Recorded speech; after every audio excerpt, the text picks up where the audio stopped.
What's going on, people? It's another Sunday.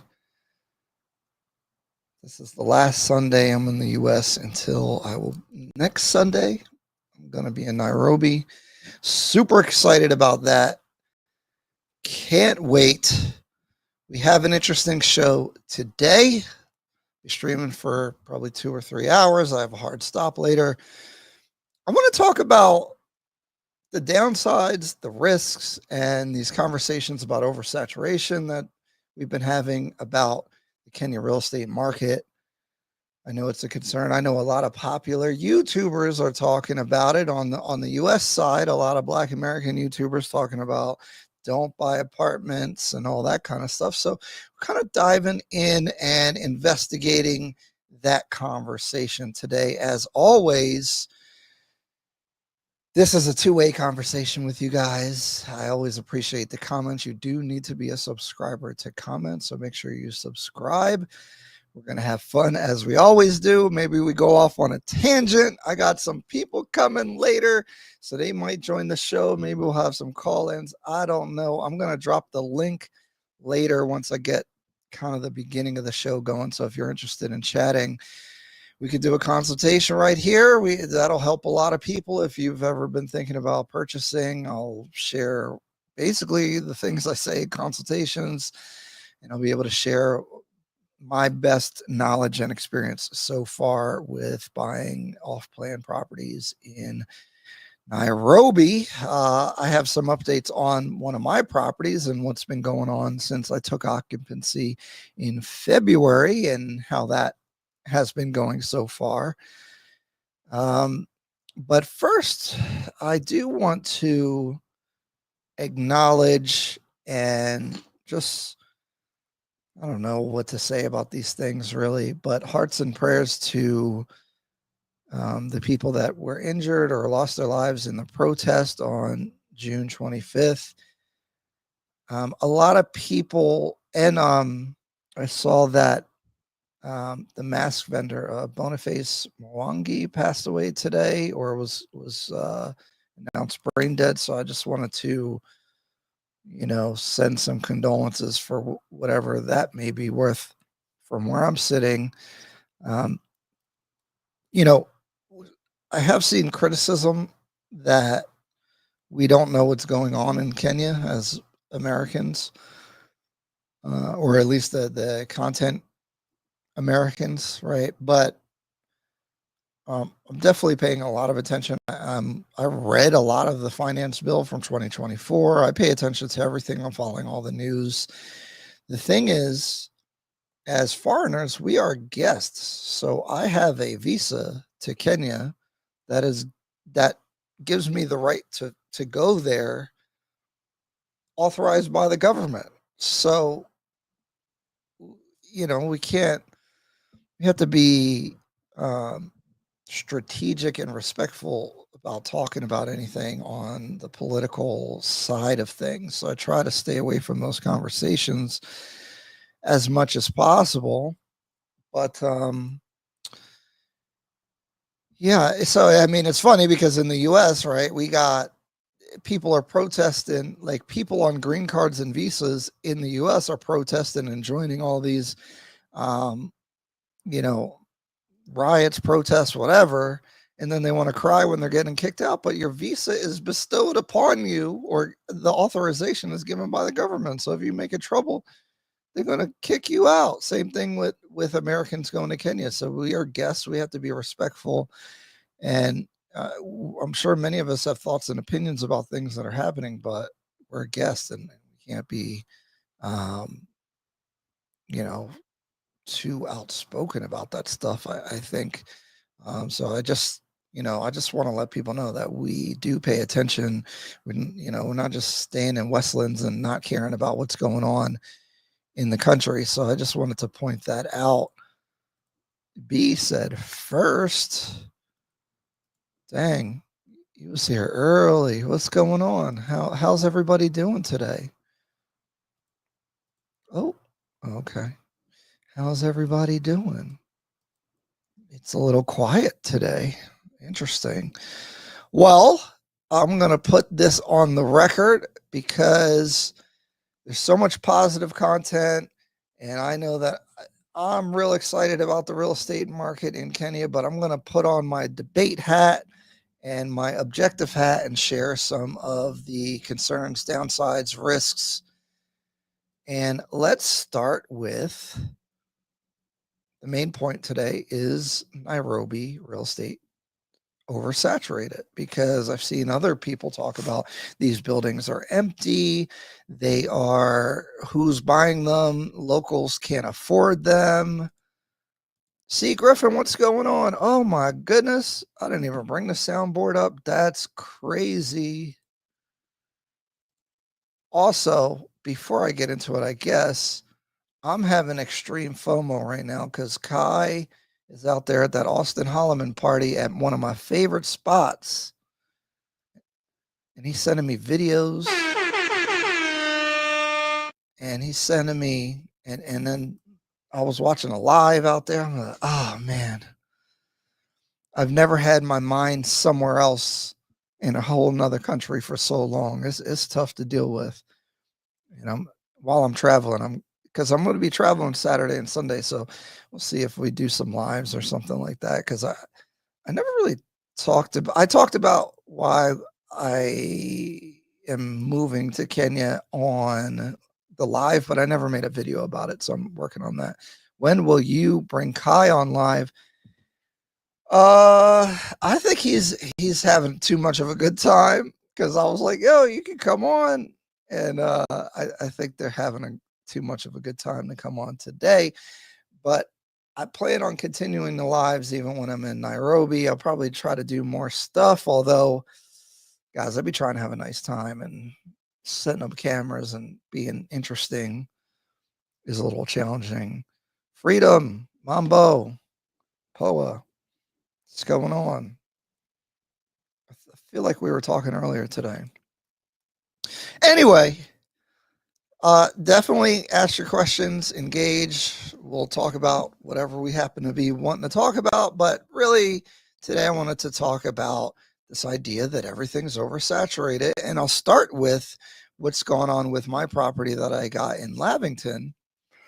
Is that, if you guys remember, what happened was the handover process took way longer than expected. I finally got the handover process done. I engaged with a property manager, and I was debating on furnishing it for Airbnb, which the rent's probably about double the rate, but I was going to have to spend about 1,000,000 shillings, or like 7,000, 8,000 USD, because I was going to do it real nice. I wanted to get a designer. I was going to do some collaborative content with her. It was going to be pretty cool. And then my property manager was like, hey, I have someone that wants to rent it. They want to move in like tomorrow. I was like, okay, well, money now versus spending another 7, 8K USD sounds good. And then it's less work for me. So sure, let's have them move in. And got the deposit. They paid the rent. The property manager charges you 1 month's rent. And basically, from my understanding in Kenya, if even though you have a year lease, you can get out of the lease with a certain amount of notice. So what ended up happening is the guy rented for 2 months. So we made 1 month of income, and then he moved out. And there was no damage or anything like that. But now, since then, the property's been vacant, and it's been vacant since basically 2 months. So I've always talked about this, the oversaturation has been a concern. The other thing is, when you get a new building or a unit in a new building, all those units come online, and a lot of those people are renting the property out. So it could take a while to fill it up depending on the demand. And it is true that a lot of the demand is from foreigners, or, international travelers, business people, stuff like that. And the properties in Lamington, which is tier 2, I would say, from Westland. So most foreigners international travelers, etc. Westerners stay in Westlands. I don't know why. They're scared to leave Westlands. A lot of them just stay in that area and they don't go anywhere. So there's a couple of things working against us, plus our property manager, which I think I can confirm because I do observe what's going on, is that a lot of buildings are coming to completion all at the same time. And so the property's been vacant. Okay, so this is real stuff. And if you guys remember, I think I talk about this in many of the videos, the saturation I have been concerned with. And also the other thing is, oh man, well, hold on. For an example, a huge chunk of UN staff will be moving from NYC to Nairobi. Yeah, I think it's like 30% of the UN staff in New York is moving to Nairobi. So that'll help, definitely. But, I think that the demographics, and I think one of the key things for investing in Nairobi on these like luxury apartments is the international community and the middle class in Kenya. So I'm hoping and banking and kind of not more than hoping, right? And that's not a good business strategy. But hope like that the middle class develops so that they can afford these properties, but also that the country stays stable where it's one of the most attractive places in East Africa for businesses, which it has been for a long period of time. That's why in Westlands, you see all the major companies over there. And even if like companies will usually hit like the UN, right? Or even Microsoft and Oracle and these other companies have their headquarters in Nairobi, but they may be operating in the whole region. So they might be doing business in Uganda, Tanzania, etc., but their headquarters is in Nairobi. And that's because of their Kenya's international relations, the stability of the country, the development, all that kind of stuff, infrastructure, etc., etc. And that's why I'm so big on investing in Kenya, is because Kenya's winning, and they specifically are see, now they're passing Ethiopia. I think soon they could be passing South Africa in the next 5 years, especially because South Africa has been stagnant for a very long time and they have their own issues that I think are bigger issues than maybe what Kenya is facing. Although that may sound ironic considering the protest and the instability that's going on. But from my observation, and I don't want to get too political, like I was just saying earlier, the system, although messy, seems to be working. Now, Kenyans, you guys can disagree. I understand. I'd love to have a conversation, although I'm a bit limited on what I can say about these type of topics. But, the 2024 finance bill, they withdrew, right? That's the democratic process in a way, right? So that's kind of my perspective. So how does that affect the real estate? Is that the off-plan luxury apartments really requires the international business community that's coming to East Africa to keep growing for the real estate to make sense based off of how much they're building. And companies easily could pull out if they feel like things are unsafe or unstable, or they don't know what's going to happen in the future with either the economy, ownership, property rights, all kinds of things like that. Like we were talking about the last couple of weeks about land ownership issues, which I've watched some documentaries about some of these things. So I've been getting much more educated. I actually, there was a documentary about the post-election violence of 2007. I didn't know that's over 1,000 people were killed in 2007 from political violence. I think the guy Discount Hub, we haven't seen him in a little bit, but I think he was saying his family was affected by that. So these type of things could be setbacks as far as like the real estate. And what I've always said, and I talked to Kai about this, and Kai is the guy that's in a lot of my videos. He's also an investor as well.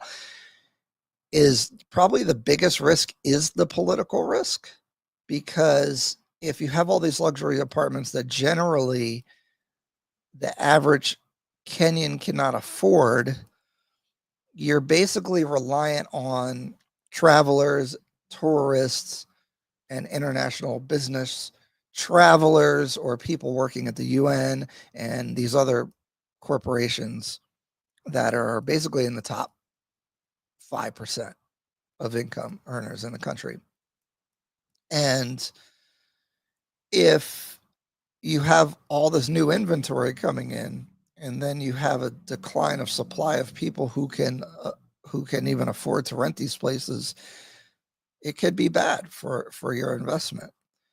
The reason why I am not too frightened by that is because I believe in the system and in Kenya and the people, that the worst case scenarios are not happening or will not happen. That doesn't mean there won't be problems or issues, but I think, I wouldn't be investing if I didn't believe it, right? Kenyan diaspora is also huge. Ah, yes, good point. Yes, the Kenyan diaspora is also purchasing these properties as well. Actually, I'm in the owners group in my first building that I purchased, and there's a lot of Kenyan diaspora in there. And it's funny because the owners group has a lot of lawyers and really well-educated, like, people that really know what they're doing. Probably more than me, because they have more experience. So I've been learning a lot from the things that they're saying about, because they're working on forming their own HOA instead of the management company from the developer. Because honestly, the developer, I probably wouldn't buy with that developer again. And this was my first purchase. I was kind of YOLOing it with that one. Not that the building's bad or anything like that, but the management and some of the services and like the way they handled things, like the handover I dealt with, it was kind of crappy. I know there's like some of the machines in the gym aren't working already, and the pool, they took forever to get together. And the last picture I saw, the pool was green, so they're getting the chemicals together. Guys, come on. Like, I manage my own pool by myself. It shouldn't be that hard, So these are the realities of purchasing. But like, I probably should talk about them more, and I will be more balanced as I'm more seasoned in the real estate investing in Kenya and Nairobi. But these are the obvious things that you would think would happen, right? Freedom said the protests are a good thing and indeed a good sign. Kenyans hold government's feet to the fire. Man, Kenyans are super brave out there, because it's crazy what's happening, So, and again, I'm just trying to be careful about what I'm saying, but really a lot of respect to the people out there. But also,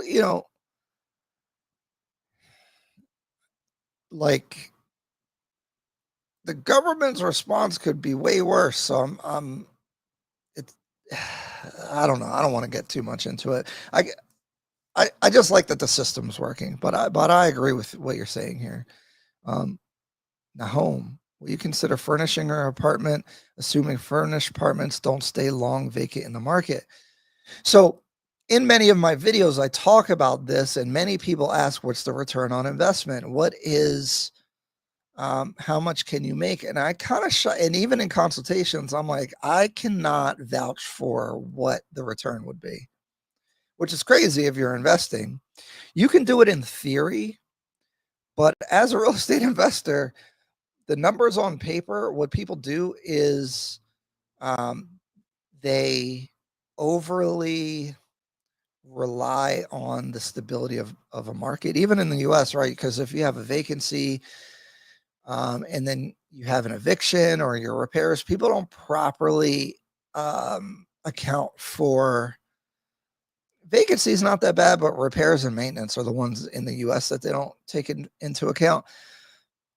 In Kenya or in Nairobi for these apartments, I have no idea what the vacancy rate is. So the battle was when I was making my decision is unfurnished rental in Lavington or furnished.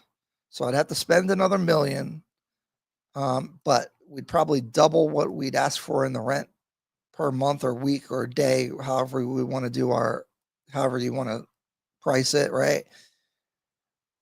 Or we save $1 million and rent it for half as much, and hopefully it requires much less maintenance. Because Airbnb, I've never really loved in the States. I've never done Airbnb. I don't want to be in the service industry. I don't want to be in the service business too much. I just want to collect the rent in the US. I don't want to have people complaining and, oh, my towels and this and that. Airbnb is a whole different thing. And so if I can rent unfurnished, I kind of prefer that, especially right now I'm still in the US for a good amount of time. So we'll see. But now I have been considering furnishing the property. One, so I could use it sometimes. This is a members only conversation because I'm buying a property that I'm not going to be renting out for myself.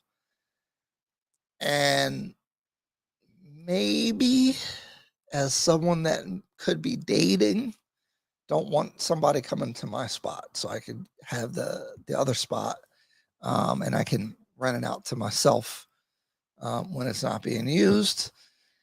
And also, the amount that you get from the furnished is more, and maybe there's more demand on that side. But everyone that I spoke to thinks that furnished won't do as well because it's in Lavington. So I don't know.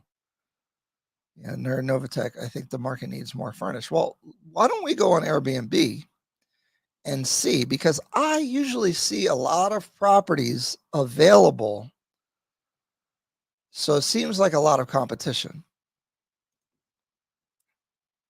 How do you feel about have a condo for personal use instead of renting it? Oh, it's the best thing ever. I'm just buying. Yeah. Yeah, I'm buying. So the first one I bought, I was going to do a hybrid thing where when I come, I'll use it and then I'll rent it out and we'll do Airbnb with it. Right.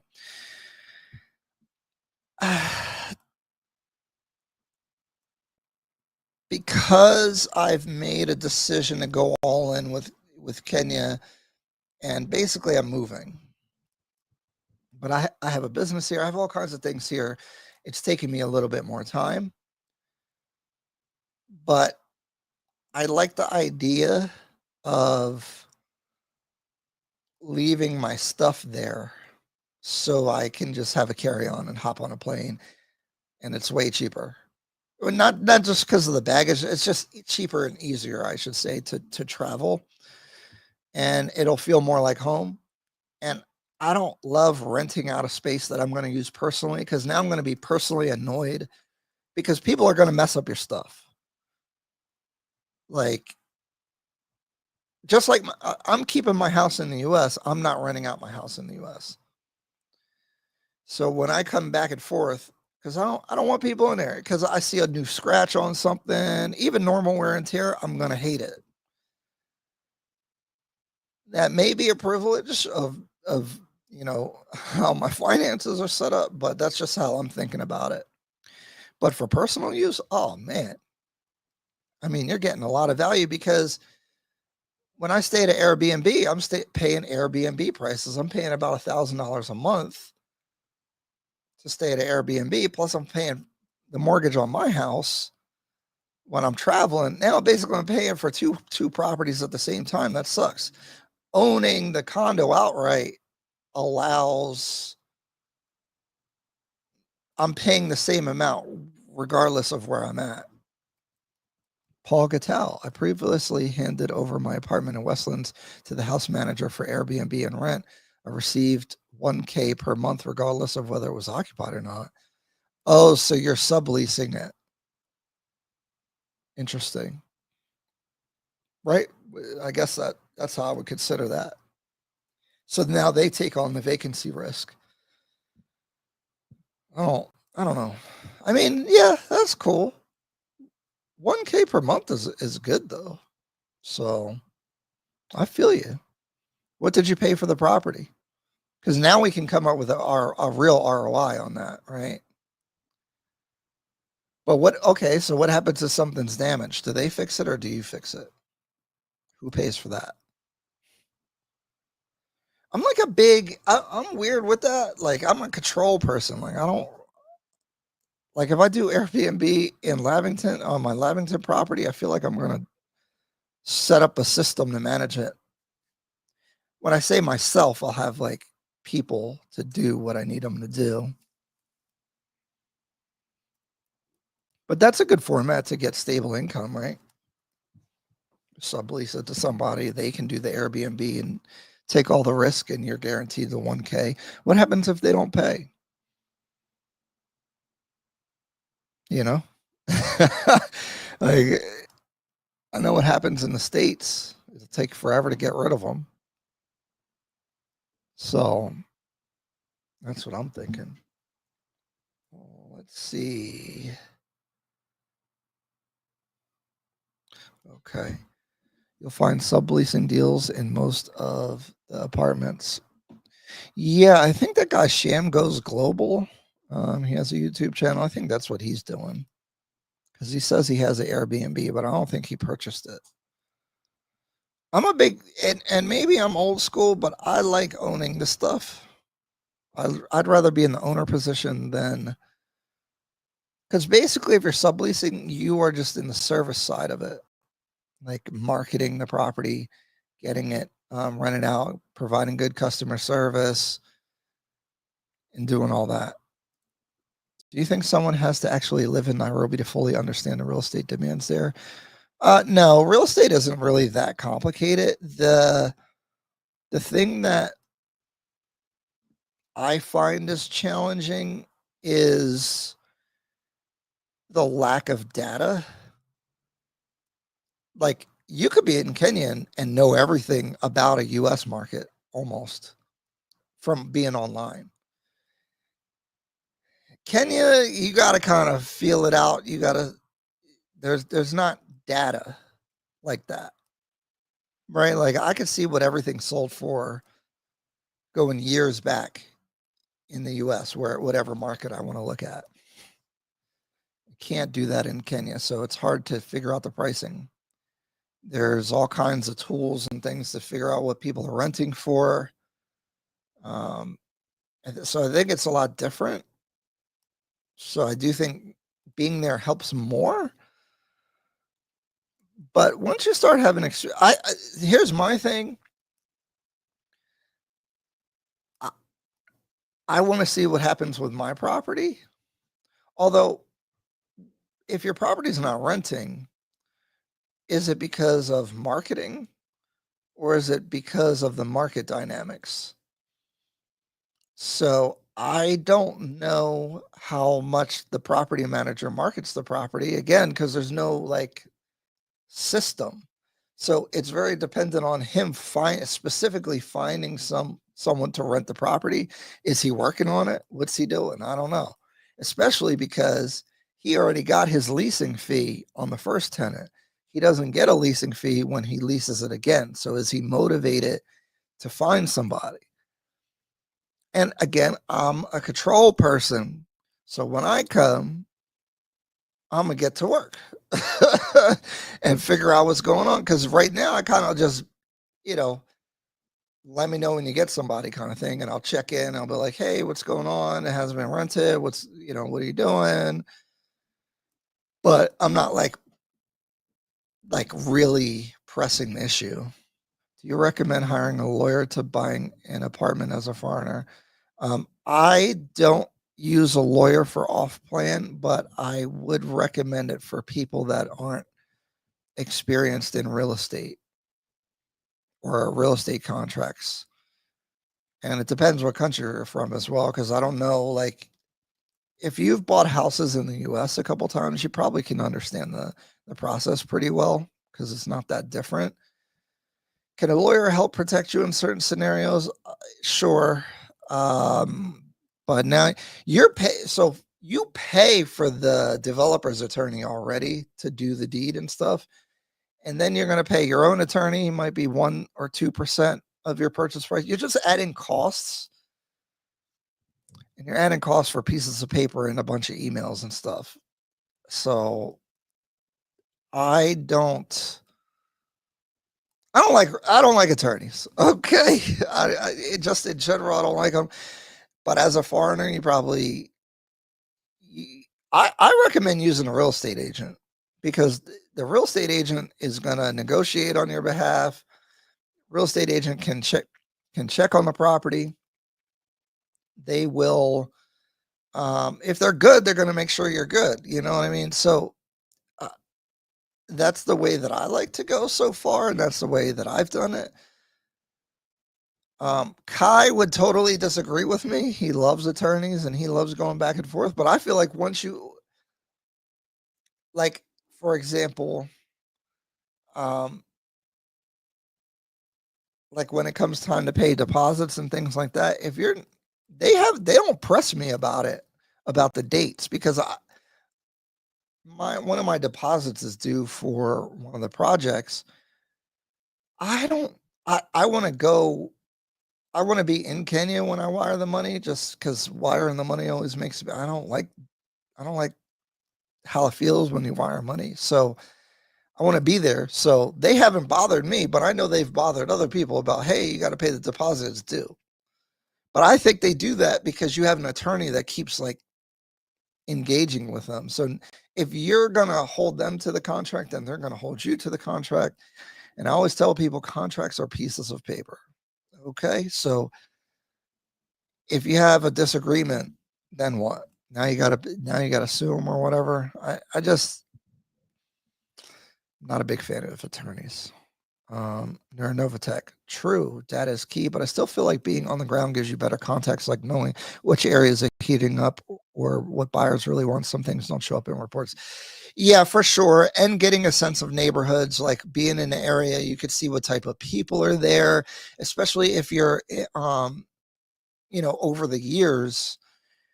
One thing that I've noticed is like the amount of development just in general when you're just driving through the city or you're at like a rooftop lounge or something that I really love to be at. You see so much development. And so if you see more, obviously you're like, dang, they're building even more. Or if you start seeing less, and even driving around, most of the billboards are real estate signs, which I always feel like that means something, right? Like that's the most lucrative business that's spending the most money on marketing, because all the freaking billboards are real estate developments. How does an owner ensure the leasing manager is not collecting with a tenant who leases the unit? Leasing manager gets paid and then the tenant breaks the lease? Wait, what do you mean? How does an owner ensure the leasing manager is not colluding with a tenant who so they're like still there and you don't know it? I guess you want to know if they did that, right? I have no idea. You know what I would do is call my real estate agent and be like, yo, can you check on this property? Can you check on my unit? Like, is someone there? I'm like, what's going on? You know? That's so that's kind of my lawyer point too. Like, there's no way to be 100% protected. Even if you have a lawyer, you have all these people. These are pieces of paper. And like I keep saying, okay, what happens? You have a lawyer, the Chinese developer runs out of money and can't complete the development, and they go back to China. What's your lawyer going to do about that? You know? Okay, so I've won court cases here in the U.S. It's a pain in the ass to try to get paid, and if they don't have money, you're still not getting paid. So the idea that just because things say something on a piece of paper and your lawyer went back and forth with them about stuff doesn't fully protect you. Now, I will say off plan, this is what, but see, my way is different. My way is, let me research the developer and see what type of quality they do, what type of integrity they have. Do they maintain their stuff? Do they do good work initially? What does their development look like? Because that's how I think they'll behave going forward. And so what I was going to get to is, some attorneys will say that you should have like the materials and what the amenities and everything listed in the contract, which you probably should. But like the developer I'm buying from puts basically the same stuff in, and I've seen their coffee house that they have. I've seen their gym. I've seen the kids' study area that they have in other buildings. So I can easily assume it's going to be like that in this one. Now, could it not be? Sure. But if they built it in 3-4 other projects, I'm assuming it's going to look at least as good as the one they've already done. Versus hiring a lawyer and hoping that they write the right things in the contract. I'd rather just see it. And I am probably in a minority in this. And I feel like a lot of people will disagree, but it's just my genuine opinion. The lawyer ain't gonna save you, dog. Freedom, there's a reason why lawyers are the most hated profession worldwide, but mine is a friend from high school. Yeah. Actually, here in the U.S., my best friend is an attorney, although he's never done any legal stuff for me. But after I talked all that crap about attorneys, one of the big objectives of this trip is to interview some attorneys, and I'm going to put out, hopefully be able to collab and do content with them. But I do need an attorney because there's some sophisticated business structures. I want to get I want to be able to buy freehold instead of leasehold. I probably need to create a Kenyan business entity, and I want to start working on residency and a work permit. You need an attorney for these things. So now, if I'm having a relationship with a good attorney, would I include them in a transaction if they were giving me a discount or affordable? Sure. I think so. We Kenyans follow a willing buyer, willing seller principle. Essentially, you can set your property price based on what you believe it's worth, but not the surroundings. Well, yeah, I think people do that, but a willing buyer, why would a willing buyer pay more for the same thing than what other people have been paying, right? Like, even if it's not a rule, but I mean, normally the way that you would value property is based off of the market, and the market is what willing buyers and willing sellers are willing to agree to. It's funny because, like, when you look at the Karen market, you look at Runda, Gagiri, Muthaiga, those prices are in fact all over the place for land, and resale of properties is crazy. Like, it doesn't make sense because some of the properties I think are much, much better and they're cheaper. And then some other stuff is much more expensive. And then I'm like, are they really trying to sell it? Like, I feel like they're just putting a price on it. Like, I don't really want to sell it, but if you want to give me a whole bunch of money where I can't say no, then I'll do it. Some of the pricing looks like that to me. True, not everything goes by the book, but that paper from a lawyer can save you when stuff hits the fan. It's better than having nothing. True. I don't want to discourage anyone from using an attorney, but it's hypocritical of me to say you should use an attorney and I don't. And I just, on an off-plan project, like, what's I don't know. What's the attorney going to do that I can't do myself? I can read a contract. And that's the other thing. I've been in real estate 15 years in the US. I don't use, like, I hate when people want to use an attorney. here? I'm like, they're just taking your money and not doing anything. Not for nothing, they make your deal worse. I think now if you're doing a complicated transaction, that's not a standard real estate transaction with a standard contract that we're using in the state, then now we're talking. If it's a commercial purchase and there's a, contingencies and things like that, I understand. But for a 1-bedroom apartment building, I don't know. Good afternoon. A guy I met in Kenya, he was adding on to his Airbnb portfolio. He stated never give access to one property manager, give access to multiple managers to keep them from stealing. Interesting. Yeah, this is an area that I don't know a lot about, is the management side. So how do you have multiple managers though? Because I have like a management agreement. Plus, how do they steal? Are they letting someone use the place without you knowing? That's interesting. Well, I have the smart lock and stuff, so like I think I see when the door's unlocked. Right? So how would they? I mean, I'm sure they could get around. They delete your thing if they have access. I have no idea. But Jesse Whitehorn, member, by the way. Oh no, I'm messing up. There we go. Oh man. As a side note, I've never felt FOMO like I've been feeling FOMO today. Kai sending me videos at the very night, one of my favorite rooftop spots. I won't say the name because I don't know if they're still over there. Some nice ladies over there.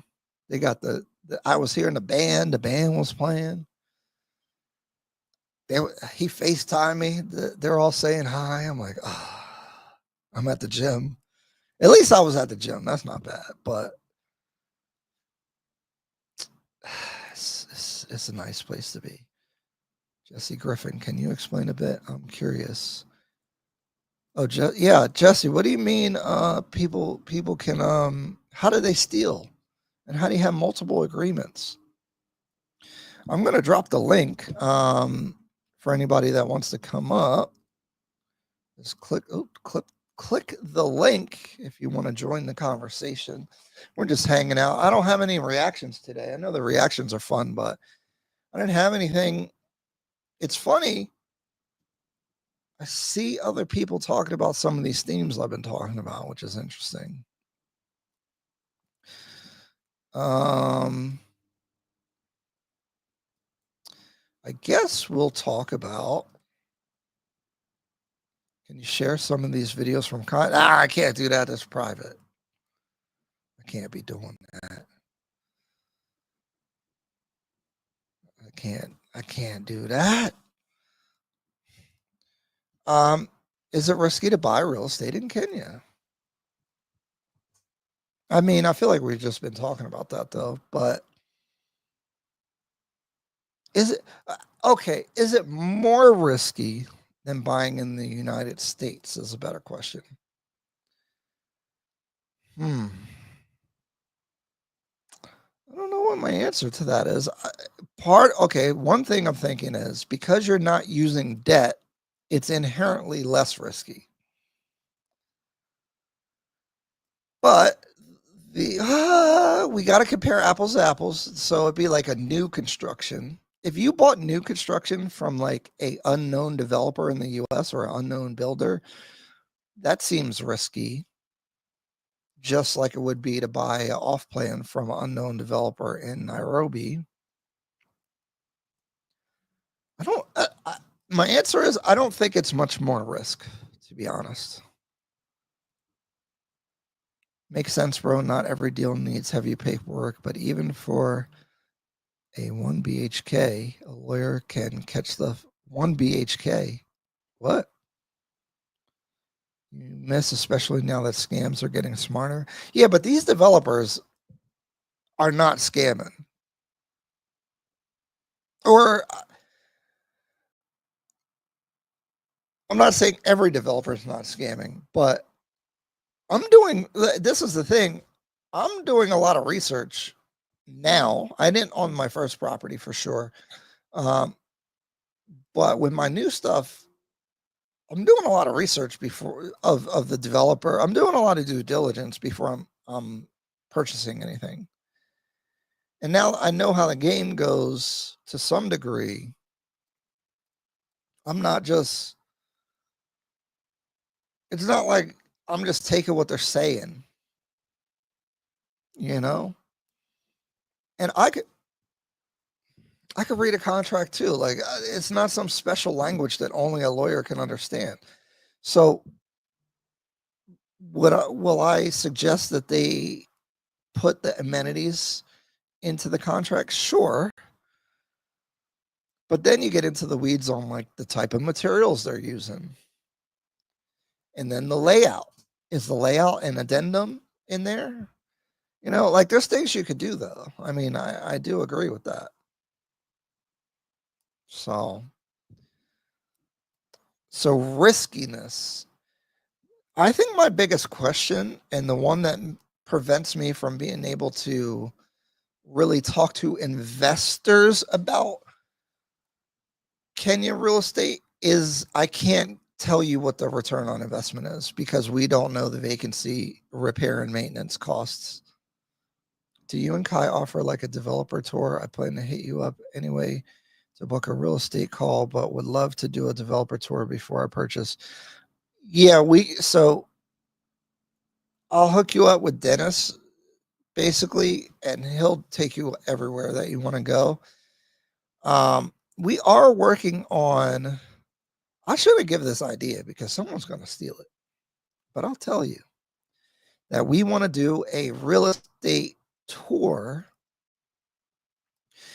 that will be like, I don't know if it's a half day or an all day thing, but we're going to take you to each neighborhood in Nairobi. So Westlands, Lavington, Kileleshwa, Kilimani,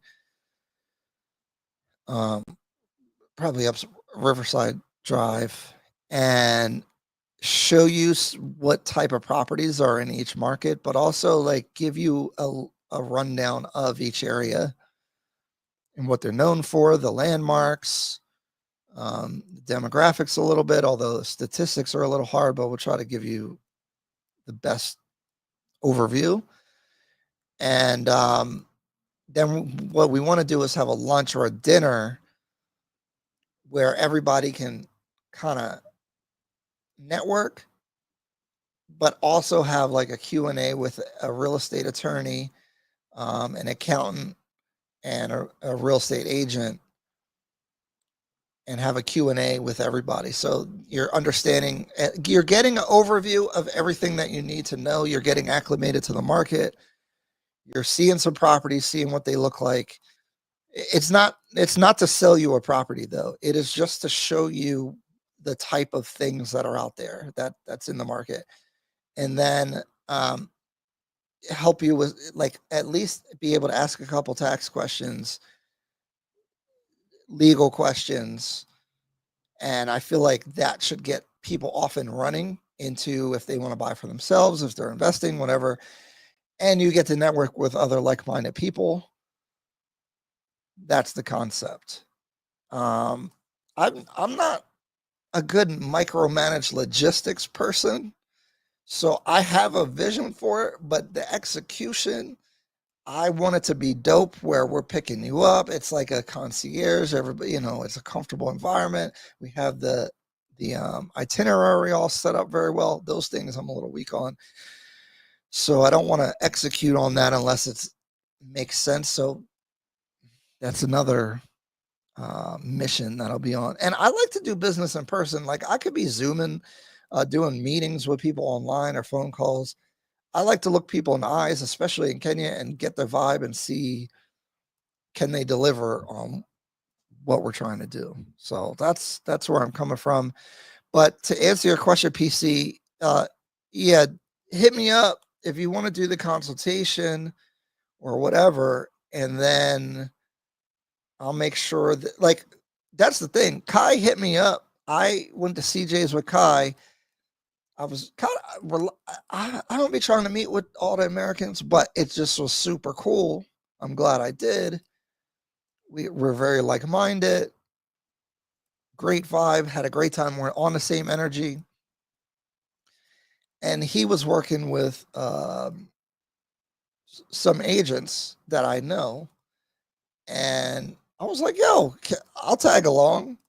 And then now we're going, and I'm like, oh, I see, and now we're sharing information. It's a really big benefit because then he was like, oh, I did this. Oh, I learned this here. Oh, this happened. Oh, they sent me this. Have they sent that to you before? So there's a lot of benefit in networking with other people that are doing it. So we can do the same thing. Like if I don't know if when you're coming out, but I mean, I'll tag along with you, do some content and everything. Or if if you're private, figure something out. But I could definitely make sure somebody takes you out and shows you whatever you want to look at. Darnell, what's going on? $2 super chat. Appreciate you checking in, support the channel, and get the thumbs up. Thanks, man. I really do appreciate it. It means a lot. I'm trying to hit these soundboard things and it's crashing on me. Oh, my soundboard crashed. I don't know why it does that. Dang. All right, well, thank you though. Thank you. I really do appreciate it. Thank you. No. Which is better to buy in Nairobi, a completely ready to move in apartment, or an off-plan apartment that's still under development? Also, what is the typical price difference between the two options? So, the reason why off-plan is good is because it's hard to find or purchase anything on resale, especially for the apartments. I'm sure you can find them, but I don't see them very frequently. And for off plan, you are getting a discount.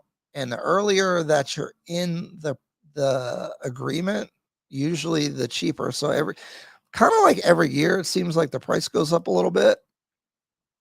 So you're getting a discount for waiting. Obviously, it's brand new. Oh, well, you're saying a completed ready to move. Oh, well, it depends. Yeah, it could be brand new versus something that's been used a little bit. Although a couple of years isn't going to make much of a difference. The other benefit is you could select your unit. So you can get the view and the angle that you want. If you're looking for resale, it might be hard to be able to find the perfect unit. I'm almost at the point I need the top floor or I don't want it.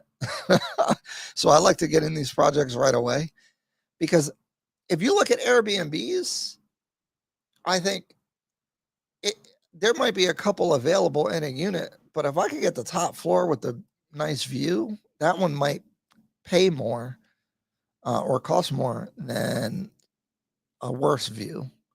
And you don't have to pay that much more to get a higher floor or a better angle. So I like off plan, but to be honest, I haven't really looked at completed stuff. Now I will say off plan is different because usually they'll do a groundbreaking or an announcement 3 years. Usually takes 3 years. So you can get in 3 years prior, which is like what we're doing with the Diplomat, or the property that I'm purchasing that I'm going to get next week is completing basically now. And I put it under contract in February, and I still was able to get the floor. To be honest, I rushed it because I needed a place, because it's an interior view, which I don't love. But I was able to get it for a lot cheaper because I paid all at the same time. I paid 100%. So it was listed at 12 million. I paid 10.5. So that was kind of an advantage because I could probably sell it. That was why I feel like I rushed buying it, because I make quick, like I think about things for a long time, and then once I make a decision, I go all in on it. So I've been like, oh, I'm slowly moving. I've decided next year I'm going to be 6 months in Kenya at least. So I'm essentially, in my mind, I'm moving to Kenya 2026. And so this trip is like the prep for all that. Depending on what the budget looks like, I want to get a vehicle. I'm furnishing my apartment, getting my residency stuff set up with the attorneys. Like there's a lot of things that I have to get done for 2026. So that's kind of my approach to that. So what I was saying is if I find something better, I could probably sell the property because I bought it off plan with a large deposit for more than what I paid for it. This is theory though. I don't know. Like I could go to list it and it doesn't sell at all. Like I have no idea, but I see them trying to sell those units for 12 million and I paid 10.5. But seeing someone try to sell something and if it has sold, it's two different things. And this is the data problem, is that I don't know if if 2 bedrooms in that development have been sold for 12 million yet. So just because they're listed at 12 doesn't mean anything. It's just like if you try to resell stuff on eBay or whatever on an auction site, just because you see listings at a high price doesn't mean they'll sell at that. You have to see what they actually sold for. C. Griffin, please implement that idea. Give advice. Notice on dates. I would like to be a part of this. Hey, appreciate that. Yeah, I'm like, all this stuff is kind of new to me with the content, because I'm like, can we get like 10 people on the same date to want to go? Because we need a certain amount of people, because then it depends on what type of vehicle we're going to need to get, and then what kind of reservations we're going to make. And so like if I announce that we're doing a real estate tour and only 2 people sign up for the date that's available, then it's not, first of all, it's not worth doing, because of the way that because that would affect the pricing, because the type of vehicle, etc. And it's like, what comes first, the chicken or the egg, right? I know people say they want to do it, but when we announce it, are people going to do it? I don't know. ROI in 5 years has been 200% in Westlands and Kilimani area. We need to verify this. I'm not saying you're wrong, but like, what do you have to back that up? Because have you rented for 5 years? I would love to. You should come on.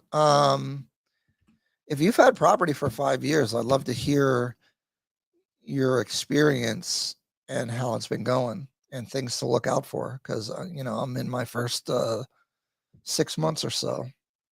Looking forward to the tour. Don't focus on just apartments and condos. There are some nice townhouses, standalones in neighborhoods like Kiambu Road, Ridgeways, and even Rivu and Limuru. I think the market for those things are different because the pricing is different. But yeah, my long-term plan is definitely to have an estate or something, not just a condo. The condo thing is easier to access. And then we have the issue of leasehold, freehold. So if we're buying a townhouse, I don't know how the land ownership in those communities works, but I would prefer to not have a leasehold on it for sure. The ROI over the past 5 years in Westlands and Kilimani has exceeded 200% if you bought an apartment pre-COVID. Oh, you're talking about capital appreciation? Yeah. So I've been seeing the prices go up for sure. But again, I don't know what they sell for. I see what the list prices are. Not riskier, just different. Kenya needs street smarts. US need, yes, 1,000%.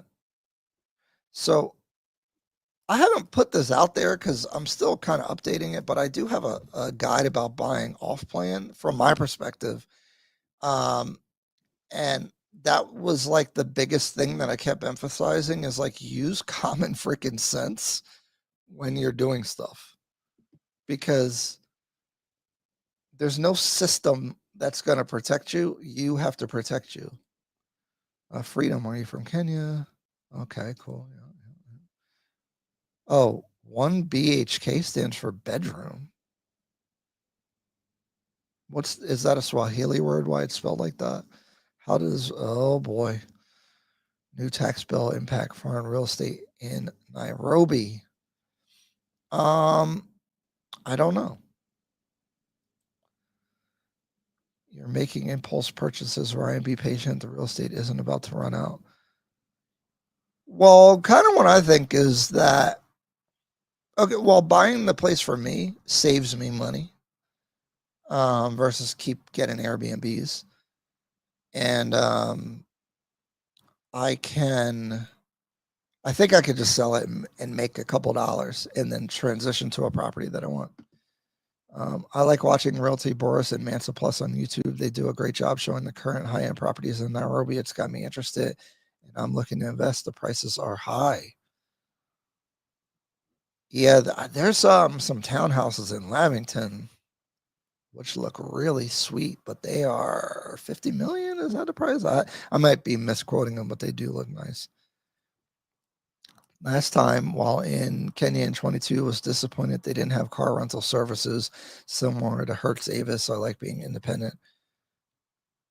See, this goes like, because I think the issue with that kind of stuff is if you rent someone a car, like how do you enforce if they do something bad with it, you know? Based on the turnout of the apartment tour, you can plan land tour next. We are speaking life on your plan. Yeah, the land. The land is a whole nother thing. When will the guide be available? It's on my website actually right now.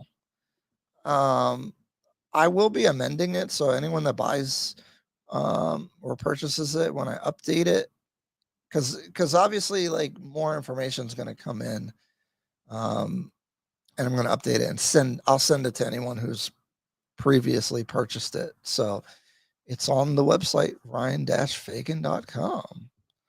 It's okay. It is my overview from my perspective of buying.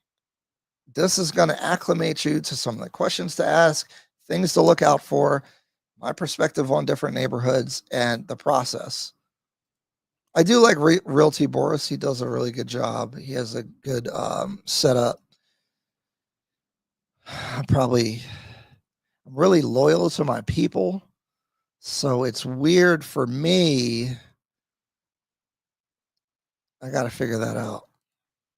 And you just, I'm a little shy about selling, you know, but I did spend a lot of time on it. I do think it represents my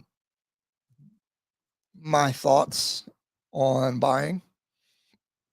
So it is out there. Yeah. I feel like you kind of change your relationship with people when they start buying stuff. So I don't want to, I like this right here. okay, my soundboard's back up. I don't want people mad at me because I know people have done consultations with some other people and then they're upset about it. So I don't know. You never know what people expect. I try to keep the expectations reasonable. 1 BHK, it's a common term in real estate, especially in places like India, Kenya, and the UAE. It basically means small. Yeah, but why is it HK? Where's HK in bedroom? Because we would put BD. I know, just America. No. That's the international way for bedroom. What's the symbol for bathroom? Haas Consult just started building seaside condos in Diani for 10 million. Go take a look at them for me, Ryan. I want one, but I don't need it. So I want to do a coast tour from Mombasa to Malindi. Might be a little expensive and it's a lot of work. I gotta find some real estate people to take us out. I gotta hit up Hoskett Soul because I saw those. The travel, because I'll just 3 months I could just kill in Nairobi real fast and just enjoy myself. The coast, I'm excited to see the real estate because it'll give me a different perspective, and that's what I want to bring to you guys. But it's a lot of work, so we're gonna see. Hoskett Soul, yeah, they got stuff over there, and the pricing. I've seen stuff as low as like 4 million in Bamburi, which is in Mombasa. So I'd like to go all the way to Malindi on this trip. Which one is south? Which coast area is south? Because Malindi's north of Mombasa. What's south? Is Watamu south? Diani's close to Malindi. Diani's close, and Watamu is farther away. Poor Khalees has gotten torn to shreds on Kenya's social media because of how she's moved with her acquaintance and acquisitions. I think there's a lot of misinformation about her thing, but she's also run into, which I've really discovered, is the land issues from the Independence area, especially in the Rift Valley. Because apparently Maasai and Kikuyus had certain land, and Kalenjin had certain land, and it got redistributed in a way that wasn't natural to how people had the land, and it's still an ongoing thing. And then it now buy the land from someone that people think got the land unjustly, and now you're wrapped up in it. So on my land tour, this is something that I become conscious of, although I'm not really looking at Rift Valley area, to be honest. I know that's very popular, Navasha, Nakuru, and all that. I'm looking more towards Mombasa, Nairobi highway. Imali town seems interesting in that type of region, but I don't know. I had to go see. So I have a membership with Avis and National. I think there's Avis already in Nairobi. So if you're already a member, oh, I see. On data, Haas Consult has the Haas index, but I don't know how really useful it is. Oh, I'll have to check it out. Let's go to their website actually. But see, getting information from the developer is a little sketchy because it's like the developer, right? Let's see. So this is their website. See, I mean, look at how nice all their marketing is, you know? Dang. Latest launches. Sorry, the screen that I'm showing this on is small. Okay. Oh, so this one, Inaki, is like a resort or something. I kept seeing the billboards for this 15 million. Nayari. I don't know this area. Someone tell us. What's that? 22 acres. Is this the one? It's like a whole resort town. Yeah, resort town. Oh, it's near Gigiri in Kitsuru. And so like it's like its own little town, from my understanding. But see, these are renderings, you know? Like that looks crazy though. They got this thing on top of a man-made lake or something.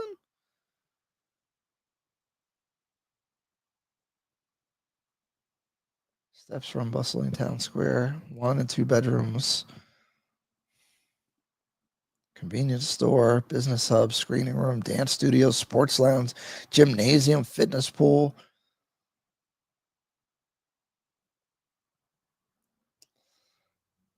Like that's crazy. What's the oh, they're trying to get my info. I don't want that. Oh, okay. So where are we located here? Okay, yeah, you're north of Karua Forest.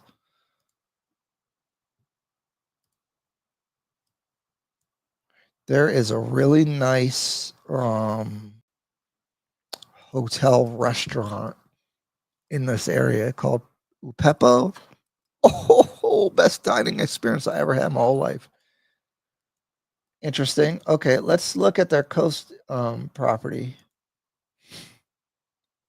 Dang, I got a stuffy nose. Oh, Kai, Diani. Let's learn more. Yeah, they showed a Porsche 10.5. Oh man, that's a very reasonable sounding price.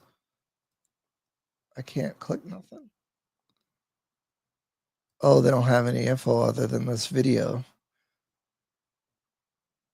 See, but like, how could you go off of that? You know, payment over 30 months, you know, so that makes it quite affordable. But I do like the idea of a ocean view. Oh, look at that. But like renderings. Um, yeah, they got some nerve to be showing some white people on here. Sorry, my white people, but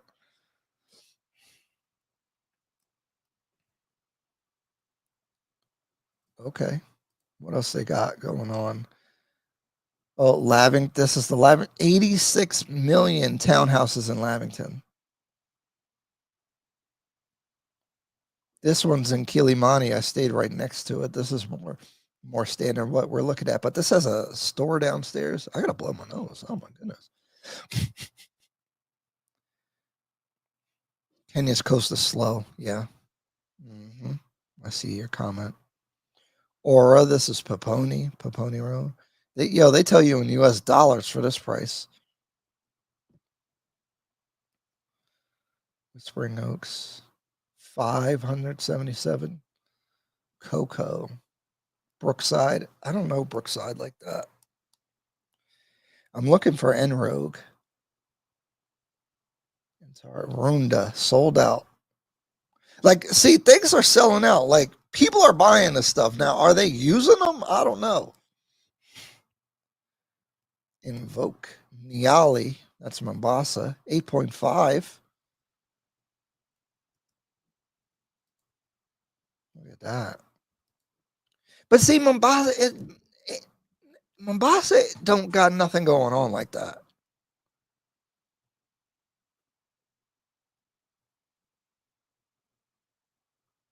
Look at these renderings, man. They just. Mm.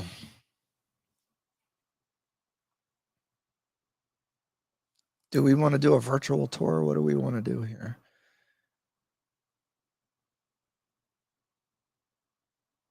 Like that. What is this?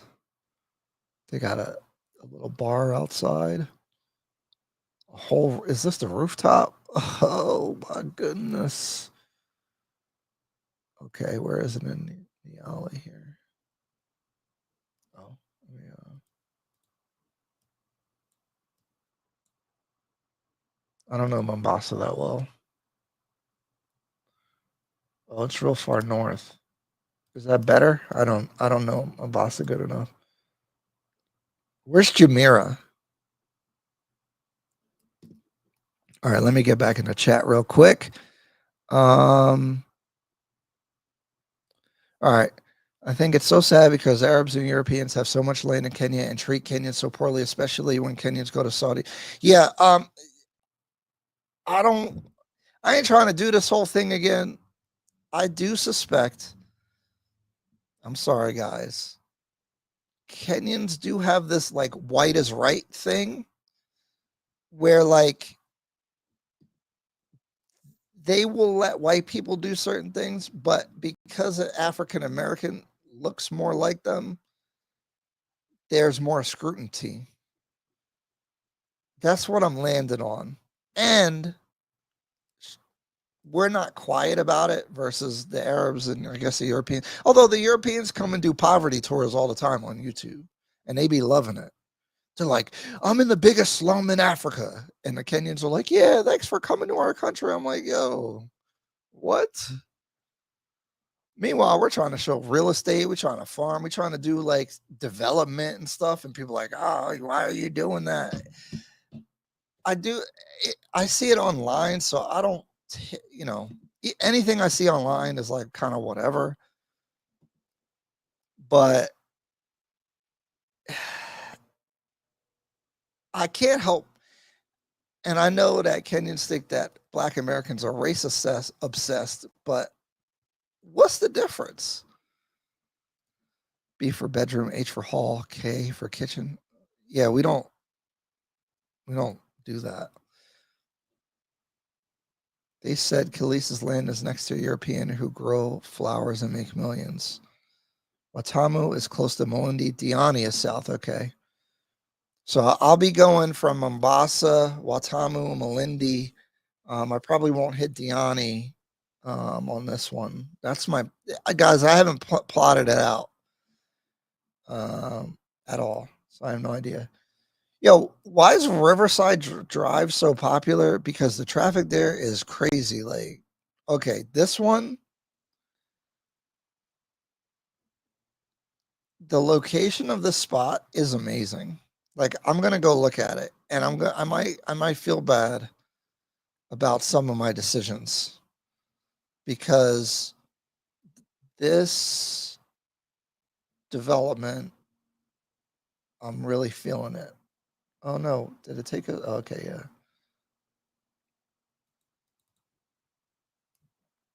I can't click anything. Oh, this isn't Kileleshwa.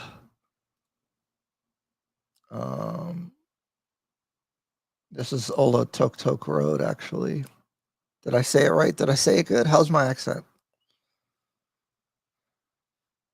Also, guys, like you have to pay extra for these wood panels and stuff like that in most developments. I don't know if Hotspot does that, but like all this extra lighting, like this got backlighting on it and this panel and all that. You just have to pay more for that. Yeah, see, I need a spot like this. This is what I like. I'll bring my laptop, I'll edit a video, I'll just sit there, drink a coffee. It's the best life. I'll do my US work because I still have to operate our property management company here. So guys, if you didn't know, like I'm a real estate broker. I own my own brokerage here in the United States. We also do property management. I flip houses. I have houses that I buy to rent out, and that's my background. Okay, so like I'm just not some random person that's gotten into real estate in Kenya. You know, I've been in real estate for 15 years. So that's my background, just for anybody. Kenya's coast is slow. There's many empty apartments there. Only go there for, yeah, that's my only thing. So invest in 10 mil and just visiting. I need to have even more money for it to make sense to do that. Although that is an attractive idea. You know what? Let's hit the coast to change up the vibe. I would like to have a spot out there, but 10 mil as an investment is a little steep. Inaki Town in Nairobi is completed. Check it out on YouTube. Oh, let's I'll bring it up right now.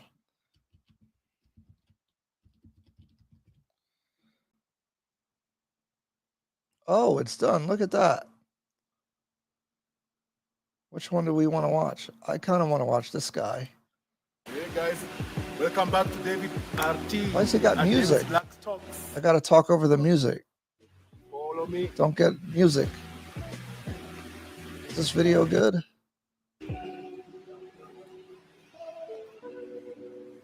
It's overexposed. Beautiful apartments all over. Tight security. Worried about the music here. I got to keep talking so the music doesn't.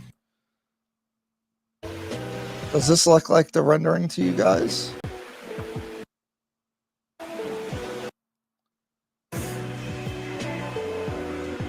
See, I mean, that's just like every other place. This is nice. Oh, look at that. Okay. Yo, the music. I don't know if I can't. I don't want to get all messed up because he got music going on. I'll mute it.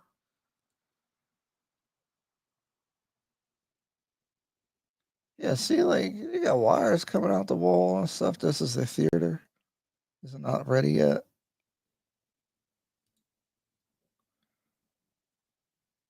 Dang, it's a whole town. They got the street.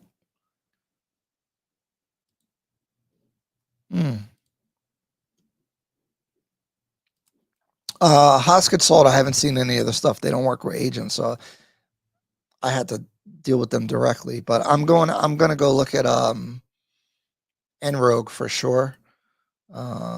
Also, join the membership because all the videos are going to be 30 days delayed before they're going to be members only for 30 days, and then they'll go out to the public. So the $5 supporter level will get you early access to all that stuff. Freedom Hosket Salt have the reputation to back them up. Yes. Beachfronts are marketed to mostly British Germans and yeah, that's why they got the whites on there. But Hosket Salt has the reputation, and I mean, this looks like a good development so far, although they're not like shooting real estate as a vlog is hard. And I think I stumbled into doing a good job at it, apparently. But I'm always like, how can I show this space and what it feels like to be here? And I'm having trouble doing that, skimming through this video, you know. But I do like this walkways and stuff. But here's my problem with these self-contained communities is that you strip the culture and the vibe from everything, which I understand if Kenyans want to do that, but me, I want to be in Kenya. I want to be around Kenyan people. I want to be around, like, I like the social aspect of being around people. And so you're extracting that from the area, and I don't really love that for me.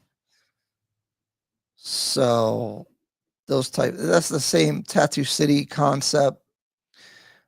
I mean, as they get more people out there, I guess it'll be better, but I don't know. You kind of take the vibe away. Think of future Mombasa. Yeah. I personally will invest in Vipingo and Diani and maybe Runda, Karen, Kitsuru. You better have some bread for Runda, Karen. Kitsuru's not super crazy, I don't think.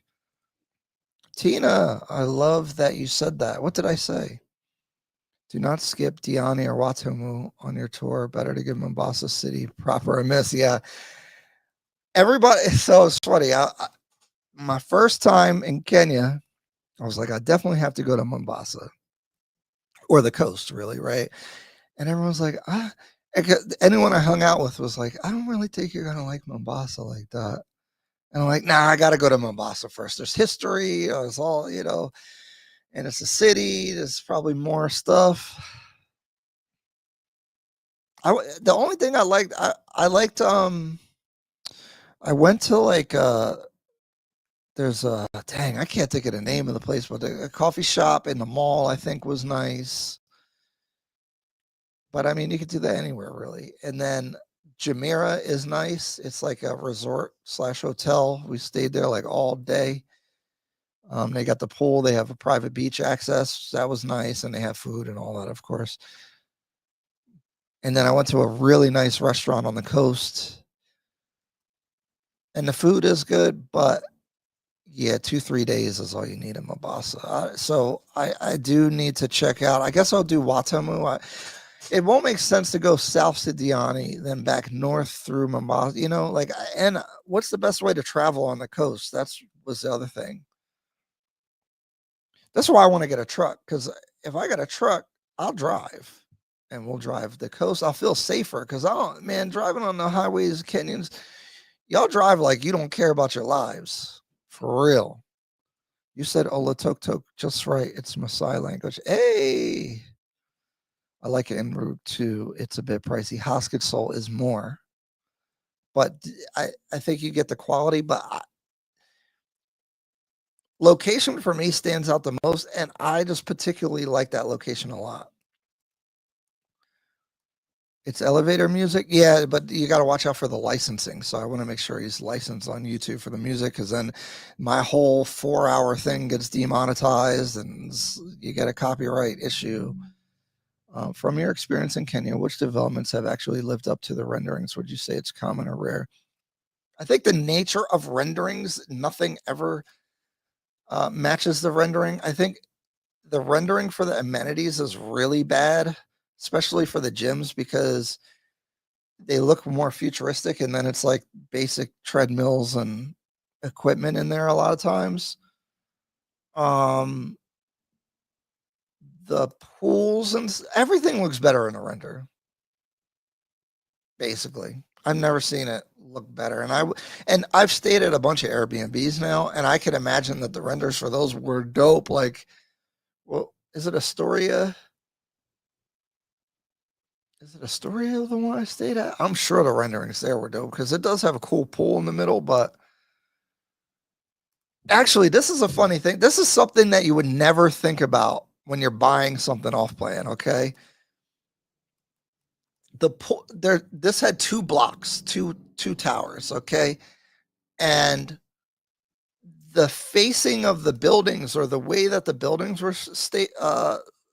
facing the sun, and so there was a pool in between them. The sun, the way that the sunrise would go, the pool would only have like 2 to 4 hours of sun. So the pool was ice cold all the time because at night the temperature goes down and you need the sun to heat up the water during the day. It never heats up. So the pool was ice cold all the time. Another thing is the way that the wind blows and the direction that the sun versus sunrise and sunset can affect the temperature of your unit a lot.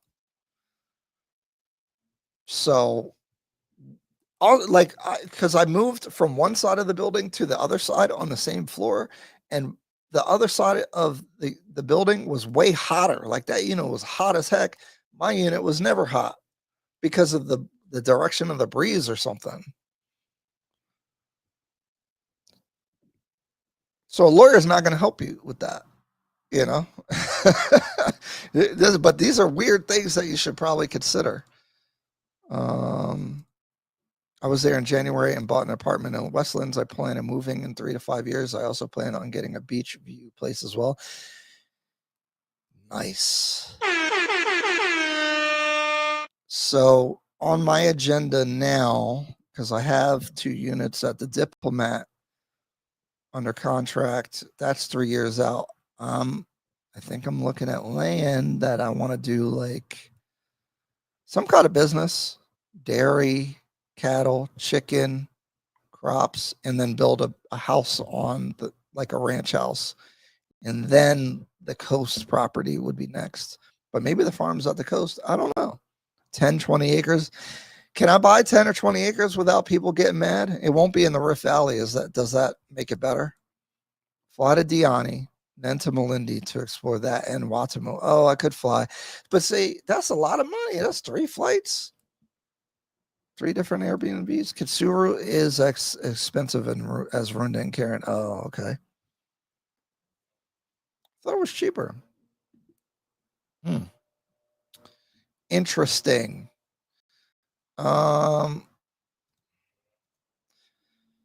Safety, especially considering the protest and such. Let's talk about safety a little bit. Hold on, let's do some more comments. Mombasa's tourism has traditionally been propped up by white tourists. Yeah, I've seen them there. Smoking cigarettes, looking like a sack of potatoes. 65-year-old guy with a 20-year-old Kenyan lady. But that's slowly changing with more local and regional interests. Yeah, I feel like old Europeans go there to just like veg out. They don't be looking good.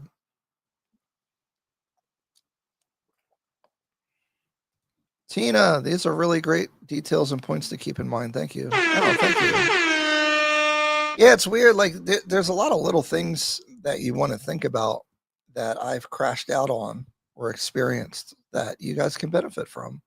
How about Laresho? I don't know anything about it, but I keep seeing that area pop up.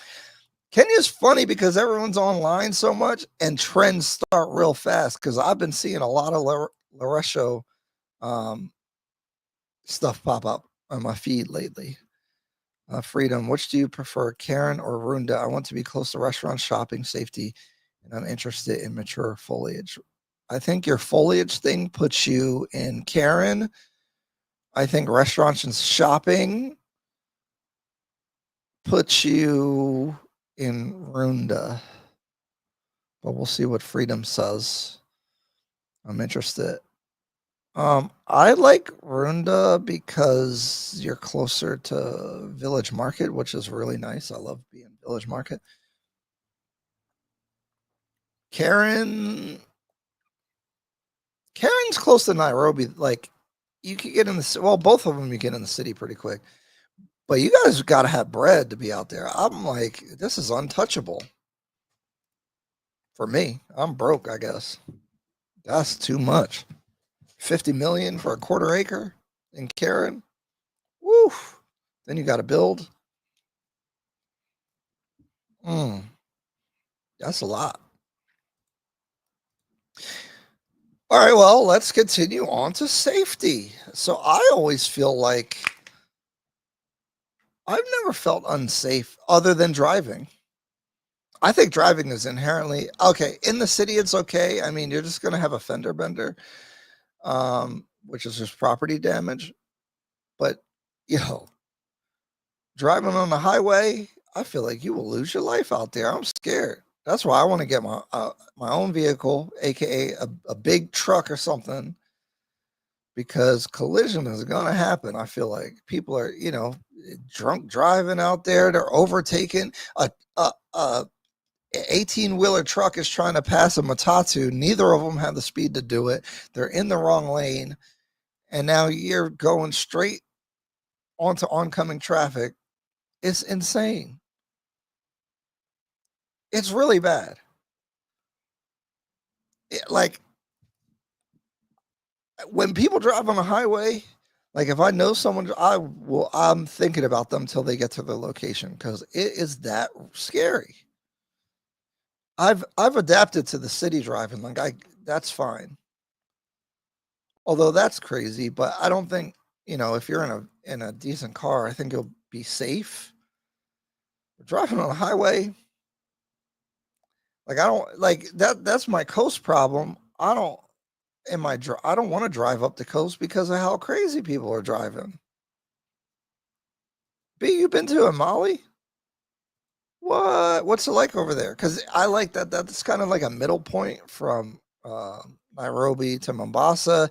If you have a business, you have access to the port a little bit closer.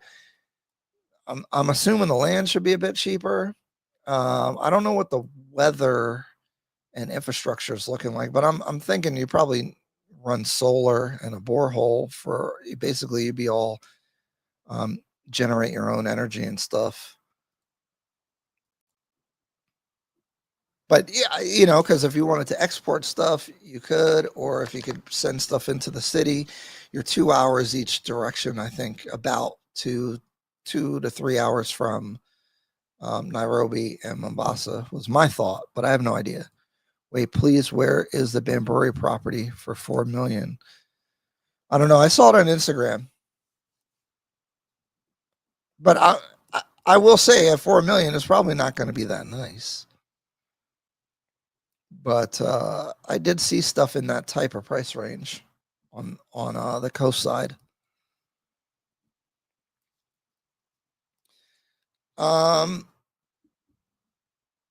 I've talked to people that were in Nairobi during the protests, and they said as long as you weren't in CBD, it seems safe.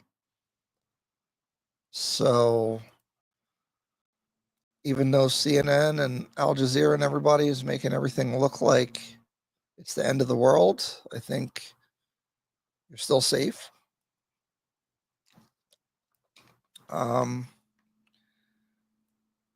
I particularly don't like being on the street because kids and people come up to you and be begging you. I don't like that. Also, the personal space boundaries are a little different for Americans. Plus, we're used to different kinds of danger. So I feel like it's a me thing when I feel like there's danger because in the US, people start talking loud. You never know. They might start shooting depending on where you at. So, my spider senses go off kind of fast and I'd be like, what's going on? When I'm in an Uber, I always have my map up. First, one is for safety. Two is to pay attention. 3 is to learn the roads in the area. So I'm usually watching the map and I'm trying to map out the areas in my mind so I can understand where is where and to navigate, but also to make sure we ain't going the wrong place. Oh wait, okay. I've driven from Mombasa to Malindi. It was my first time driving in Kenya. The highway there is not bad in Nairobi to Mombasa. Yeah, it's probably less busy, right? But still, I don't know. I be seeing them accidents. They be hitting head on somehow all the time. You should go to Imali. It's a great pit stop on the way to Mombasa and Amboseli, Kilimanjaro. Yeah, I haven't even made it in that direction yet, which I would like to. Where do you stay? This is what I'd do. I'd fly to Ukunda and Diani, then hire a private vehicle to take me up Malindi and Watamu. Yeah, that's far though, right? That's a long drive.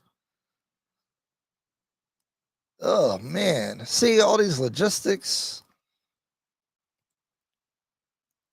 and see again safety. I don't know. Them drivers be I went from Nairobi to Lake Nakuru.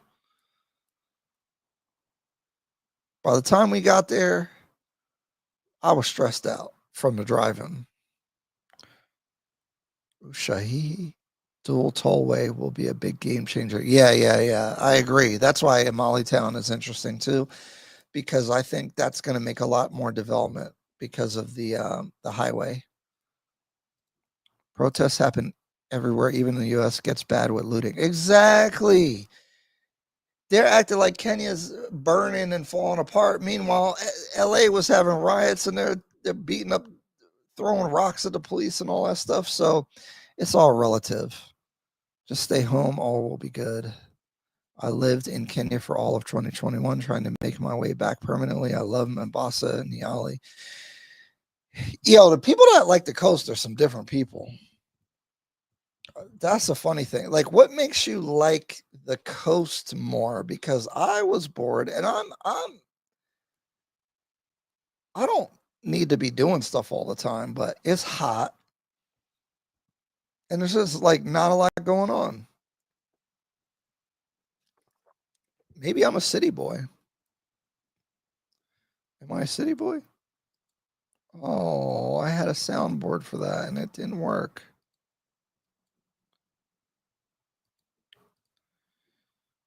And was that a 7-hour ride, especially at night? My ride to Nakuru was 4, 5. Is that correct? I don't remember. It was pretty long. The slow pace of life, the consistent sunny weather. I hate Nairobi pollution. I like the sun. Slow pace. I don't want to be slow. I'll be slow when I'm not here no more. You know? PC, exactly. My family knows I am going to Kenya and they keep sending videos of the Kenyan riots and a reply by saying, look at LA. I know. That's a weird thing with the media, right? They only come and show stuff when it's burning. When have they done like a positive thing? I drove from Nairobi to Uganda in the rain. Nakuru roads are scary AF. Big, you a warrior. You out here. I ain't crossing no border in a car.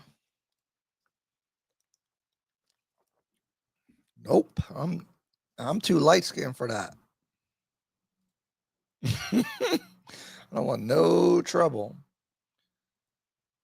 No trouble at all. Let me drop the link in case y'all want to hop on. The lines are open if we want to chat about something. Did y'all see the polygamy part of the live last week? We was getting into it. What else? What else about safety can we talk about? Oh, you didn't cross the border. What? How'd you go from Uganda? I'm confused. Hold on, let me get.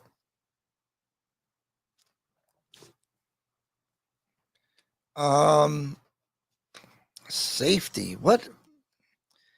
I, I don't feel safe when people speak other languages, and especially if the volume gets loud. That's a me thing, though. But I'm on like a 30-something day streak on on Duolingo. Yo, bro, love your takes real sharp. You got a small Discord when we bounce around ideas. Hit me up. This is on Twitch. What's going on, man? Let's see if I can.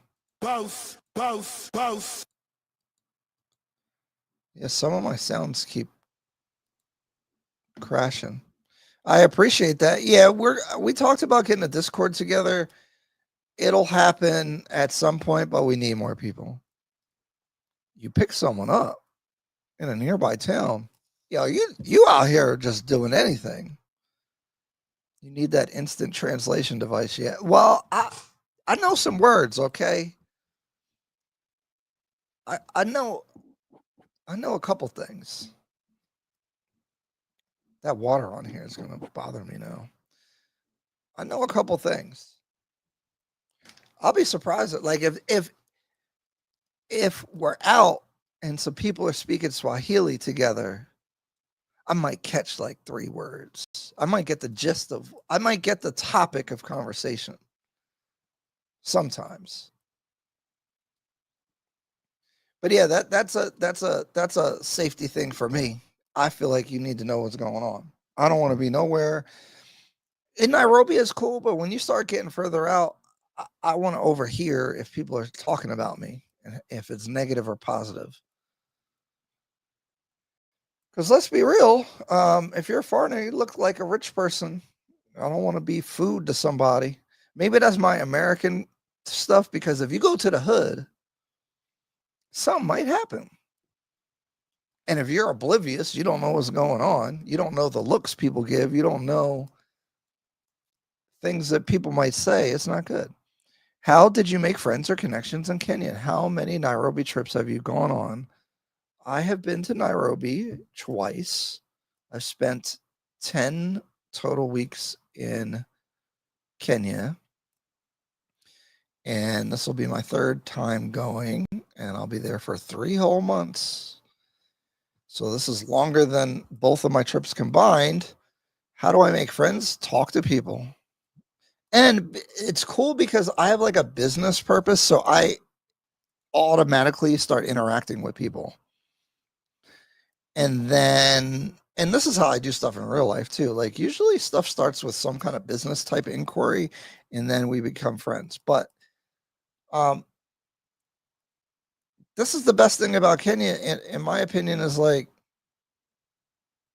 you could just go out and talk to people and it's normal. Like just say hello. And you're a foreigner, so like you have if you want someone, people like to be like looked at as knowledgeable. So just ask someone questions like, oh, what's it like in this area? What? Oh, I haven't been here before. What's it like? Oh, where should I go? What should I do? Oh, yeah. Where do I get clothes from? Oh, where'd you get that from? Oh, is that a nice shopping place? Where should I shop? Like there's unlimited things that you could talk to people about. And you kind of make people feel good when you're caring about it. Cause I don't know. I guess people don't ask these type of things, so they like it. But yeah, usually I have like some sort of business connection first, but then I'll ask them other stuff like, yo, do you go out? What do you like to do? Blah, blah, blah. Like Dennis, we went to Karura Forest. He likes to ride motorcycles. I used to, but I don't do it anymore. So we're talking about motorcycles. So, you could pop out to a lounge, tell people to bring friends. The cool thing is like, how can I say this? I don't know. People are friendly. Like, see, that's a members only conversation. See, I'm keeping things PG, but there's a whole nother aspect of it because I make friends. Yes. If you really want to learn Swahili, spend some time on the coast in Tanzania. Yeah, so they speak way different. I know Niskia is not the proper thing to say. Like I know there's certain words, like you say sasa as a greeting, which Tanzanians don't say certain things like that. But yeah, I'm slowly learning. I'm real bad at learning language, though. It's real hard for me. America's made you paranoid. Well, shoot, you better pay attention to what's happening. Yes, I brought it up. Poly life, living semi-local, like is the plan. So I plan to embrace poly. Also, Ryan, it's been on your mind all. Ah, that's funny. Ryan, you're definitely not shy, as you say. I'm introverted. I am shy. It takes a lot of energy to talk to people, but it's a way easier in Kenya. Also, I don't know. I can get over myself. I was in the military, so like if I need to do something, it doesn't matter like how I feel about it. I could just do it anyway, and you'll have a good time. You have to go to Zanzibar. Trust me, you have 3 months. I'm gonna do that next time I come. So I'm probably traveling January to June next time in 2026. That's what I'm looking to do. So we'll see. I can only stay 3 months at a time, so I'll have to go somewhere else. Maybe I go to Zanzibar, but that's kind of touristy. I'm not into the touristy stuff right now. I'm looking at. I kind of want to go to Ethiopia, to be honest. Yeah, but even an average Kenyan can look rich to someone from the ghetto, just like how a guy from the US stands out here. It's all perspective. Yeah, but being a light skin, also this goes back to like the color thing. Because even in the US, like if you're in the hood, if you're a white person in the hood, people probably won't mess with you because they think like that you'll call the police or you're an authority figure. But if you're a little bit browner, then people could bother you. That's a weird thing. So I think they're more like if something negative was to happen, I feel like it'd be more likely to happen to me versus somebody else. And if you're in a place with a big income disparity, that's just natural anywhere. I'm not saying Kenya. I'm not saying like that's why I used to say the hood in the U.S. because I ain't rolling around North Philly like not paying attention. Some crazy happy, you lose your life for no reason. Itchy Boots has convinced me Africa is safer than how it's shown in the media. Dave Manny has convinced me there's extreme luxury and fine dining in Nairobi. Yo, the dining experience, top. It's one of my favorite things, man. If you guys go to Kenya, you have to go to Upepo, which is I can't think of the hotel. Actually, let me look it up. Hold on. Let me look it up because it's that good. Upepo, Nairobi. What hotel is this place in? It's in a Hilton. Okay, hold on. So, guys, you have to go to this place. Oh, you see that thing that comes up, Rakuten? You should have that. You get points for free, credit card points. Yeah, this place. Oh my God. This is in the Hilton by Karura Forest. How do I click it? I don't understand this.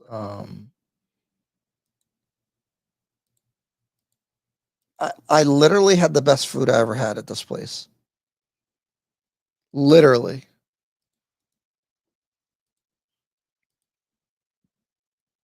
It's a really good date spot. You can bring your 2 Kikuyu girlfriends there if you're into that poly stuff. I'm kidding. But this is near Karua Forest. I'm trying to figure out.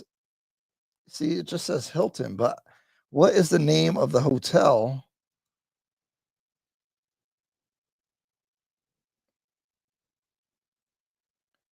Also, the problem is I don't like to read. You will not see the Nairobi skyline from there. I don't know why they said that.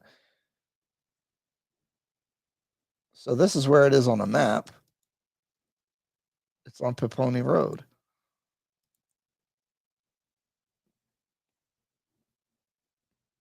It's right by Village Market. Just go there, okay? It's the best dining experience I ever had. For sure. For sure. For sure. Ryan, when I touch down in Nairobi, we gotta check out the strip club. I heard things I don't even believe. I'm not a strip club guy. I'll go for the novelty, but I don't know. I'm not into that world, you know. But maybe. PG, spill everything about your experience with no. I don't do the club girls thing. I don't like that. I did it before by accident. We'll do a members only. We'll do it. That's got to be members only. I can't be putting my personal life out that like that. Check out Arusha. It's great. Oh, do tell. Oh wow. Don't get freaky in here unless you want to. They'll take it easy on you because you're light skinned. Juma, easiest way to learn language is by watching cartoons. That's how kids do it. I learned Portuguese that way and one-on-ones. I think the way my brain is wired, I'm not inclined to learning that very easily. I'm like a I remember things based off of its concept. So I could read something and pass a test on it right away because I'll remember all the fundamental concepts to it. Like school's really easy for me, but like math is a little hard because I'm not associating numbers with meanings. I know that's a deep dive. It's crazy. Moha 254 US. Maybe three. Three is a lot. Three is too much. I don't need three. Two is fine. I meant Crave Kenya Kilimani. What's that? Kwetu Hotel. Thank you. Bro decided one Kikuyu woman wasn't a handful, so he got two. I didn't get him. That was the video that we watched, you know. Yes, another solid choice is Crave. I don't know this one. I don't know Crave. Should we look it up? No. How do we do it? Crave Kilimani. My mic's in front of my.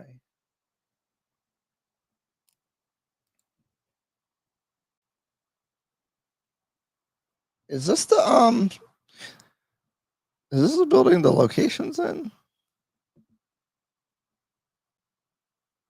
Looks cool. Okay, I will say that these places get real trendy and some of them be kind of mid. What is the place with the pink tree in it in Sarit? Is that in Sarit? Everybody wanted to take a picture by this pink tree. I kind of thought it was kind of mid, the food.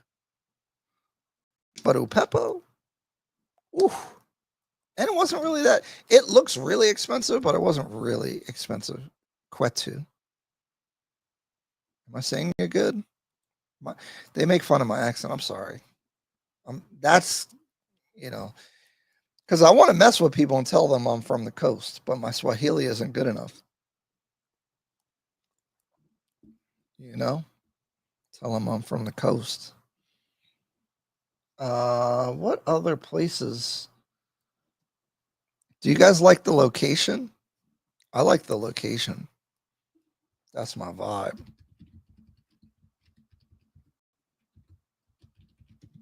But they play the music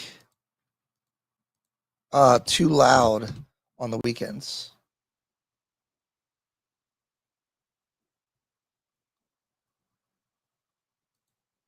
Oh, let's go on IG, huh?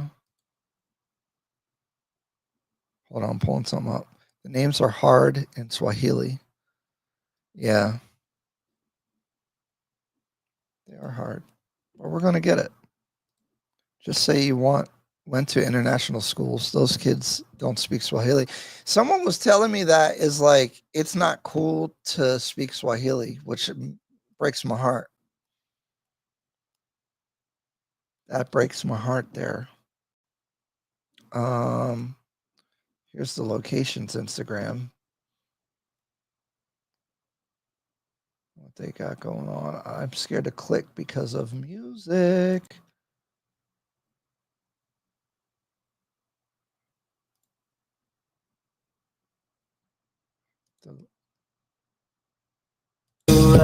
Yeah, we can't do the music. Okay. Yo, their videographers are pretty good.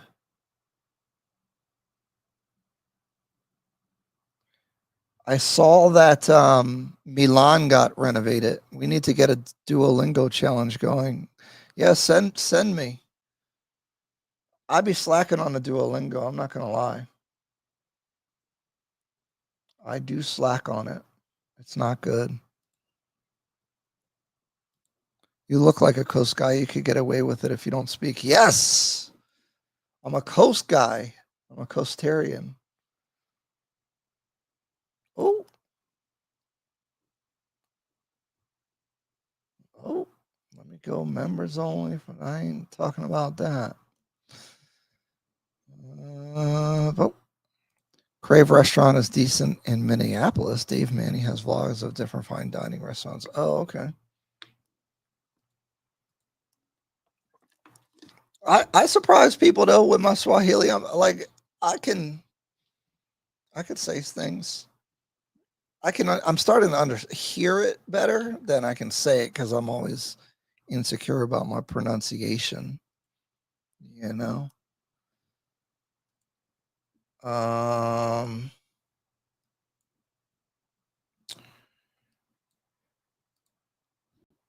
What do you guys want to talk about? I had some other things. I had best neighborhoods in Nairobi, but I feel like we talked about that a lot. You know, all Hilton hotel meals in US are trash. Really? I don't know. I was gonna get one of the Hilton credit cards, but just to get the 150K points. Just keep sunglasses on and be a man of few words. You look like an OG. Yeah. I usually do try not to speak. Okay. Well, let me ask y'all this. For the Kenyan professionals here, if I get stopped by the police, how should I handle that? What should I say? What should I do? Because we got a lady was driving, and I'm in the car, and she made an illegal U-turn because there was construction by Junction Mall, and she gets pulled over. I don't get how the traffic cop could pull you over when he's not in the car because what happens is you just keep driving. But anyway, I didn't say anything. And then she ended up giving him like 3,000. And after she was like, "Oh, he's going to report me." I guess he thought I'm like some official person. But then I'm like, well, if he thought I was an official person, why didn't he just let us go? And I didn't say no words, So I don't know. And at first he's like, "Let me see your ID," and she wouldn't give him the ID because she was saying he'll take it. And then something with M-Pesa, but he don't have a real phone or something. It was like a crazy situation. Just don't jump into bribe. Have a conversation. What do I say? They pull you over. You say, Hey, officer, how are you?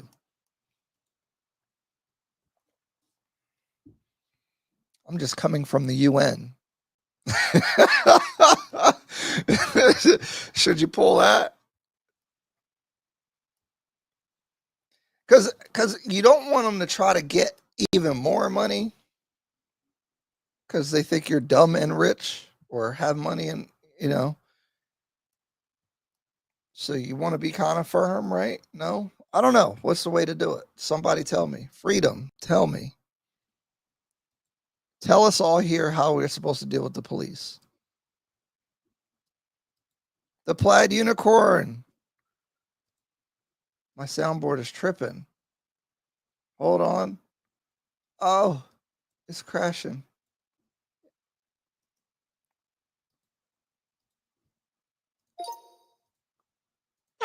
Member, plaid unicorn. That took forever. I'm sorry. I've heard different things. One is never pay because then the others will know you pay and you'll always be stopped. Others say, I'll pay, but at the station I want a receipt, and most will go away. Yeah, I don't know how things work. Because if they take you to the station, your day is going to be jacked up. But if you just, but also, there's no, how are they going to recognize you? There's a million people driving around every day. But yeah, if you seem weak, I feel like they're going to try to keep getting you. But if you're too much, they might deal with you. I feel like keep everything above board, never pay a bribe. How? When they we don't know our rights. Do we have rights? Because I don't want to go to the station for a traffic ticket. You know? I don't know. I don't know. I don't know how to handle that situation. We need the real advice here. I wonder if I should call someone.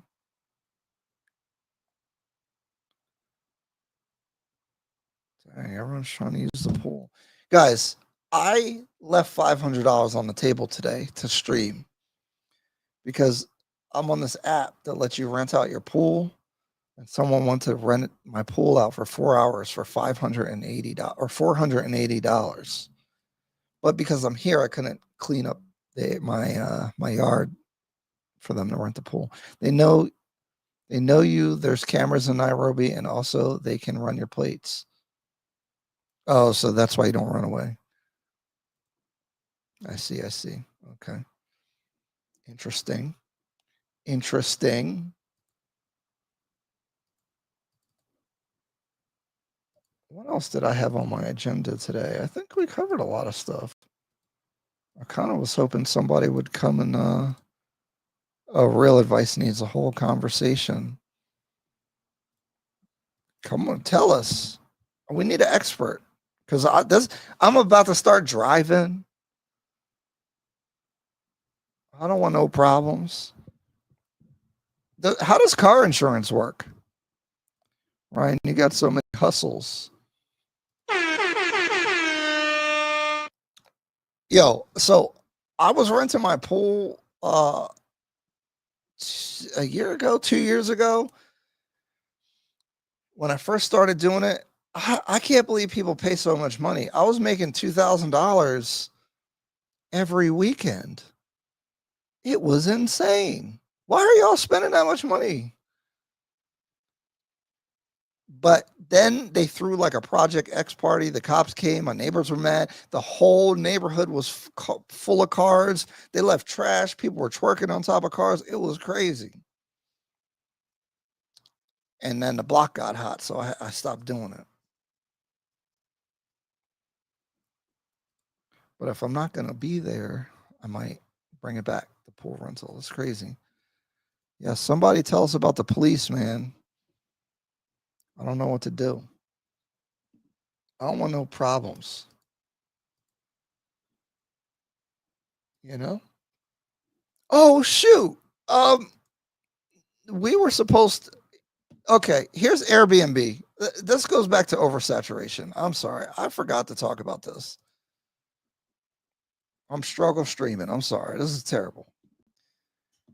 I wanted to see. So if you're not aware, this is like Westlands area, and then this is Killer Lakeshwa. This is Kilimani. This is Killer Lakeshwa. This is more like Lavington over here. So it says Lavington, but I think that's Killer Lakeshwa. So there's a lot of things for rent.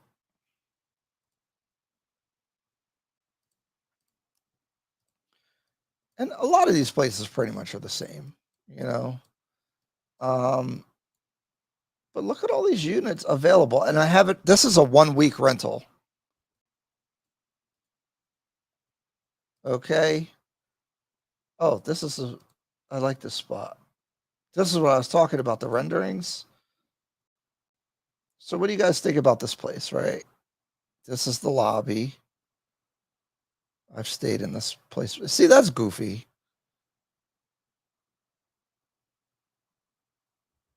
Why are they taking those kind of pictures? This is a studio. Oops, I didn't mean to click that. Nice view and stuff. Oh, yeah, let's click it like this. Look, you got a sink and a washer there, but okay. How do you dry your clothes? And there's no balcony, but that's a nice view.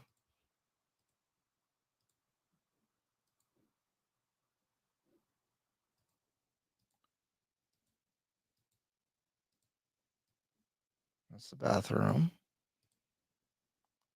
Come on, dog. What is that? 2 treadmills. Gym's a little dusty. Oh, another thing about gyms, guys, is there's no AC. The gym be hot. I don't like that. I know a lot of people don't mind it, but it's hot.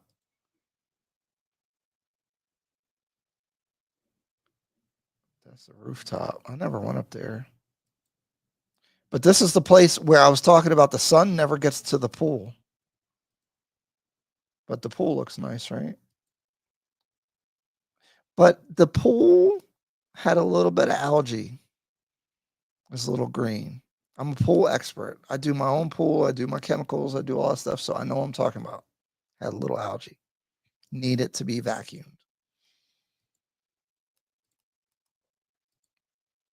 Super nice spot though. What a wild picture.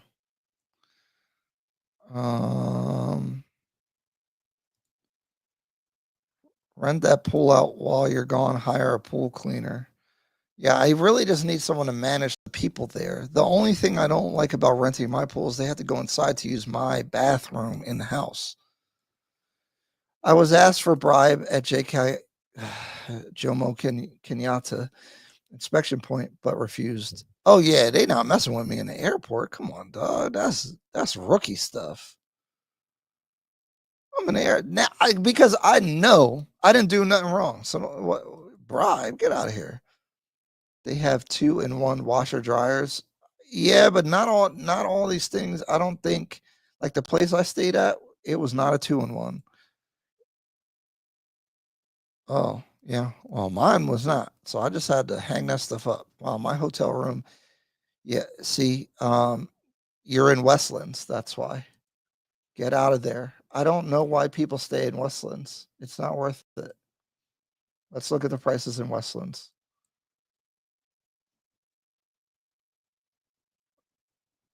See? It's double for the same thing. Just the location's a little bit more valued. That's great money, very tempting. Did you see the story last week? Man who rented pool out on Swimply in LA and a fatal shooting occurred. Yeah, see, that's why I'll be that's what I was using. And they did bring a weird element to my pool rental before. I saw a face tattoo and I said, "Oh no, we can't be having this no more. Can't have this." I don't know where I'm staying. Social house hotel. Are you staying in a hotel? Like the hotels prices are crazy. This is Westlands, and this is like 400. This is also a studio, but if it's just you, I don't see why. Like I've stayed at one bedrooms and studios. I don't see why it matters. That's a nice kitchen. That bed looks sturdy. That's an important thing to pay attention to is the sturdiness of the bed when you rent out Airbnbs, you know, or not, you know.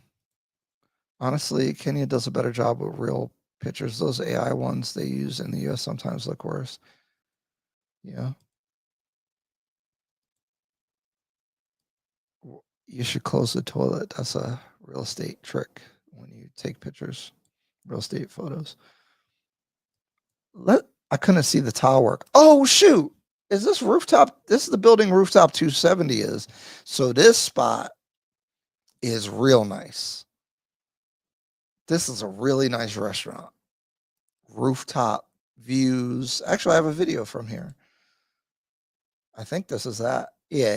This is rooftop 270 degrees. Yeah. See, that's my vibes. That's the vibe. See, Griffin, it's in Lavington, very pricey, but I like hanging out there. Good food. Thanks, B.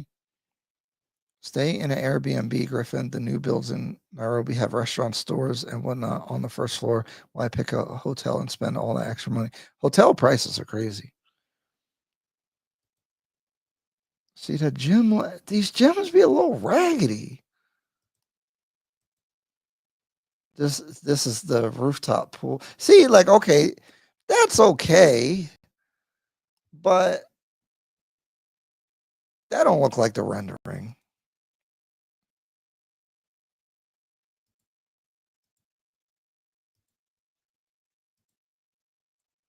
You know? I don't think so. But that was 429 a week. Let's see, 452. These are all studios. What are you guys saying? I will look into it. You guys have me curious now. Thank you. Social House is smack in the middle of Lavington. Very good food options. In the middle of Lavington, now you're kind of far from stuff, though. Not that it's bad. Lavington's nice. I support Lavington. Okay, this doesn't have a balcony. I do like a balcony. Oh, is this the same building? Rooftop 270. I think it's the same building. Yeah, same building. That's a nicer picture. See, this is another thing. The map is not correct. See this one and this one? These are in the same building. The map, you got to be careful. Maji, what up, Ryan? I'm late to the live. July 2nd, baby. Oh, you're in the 2nd? I'll be landing on the 6th. What's going on, man? I,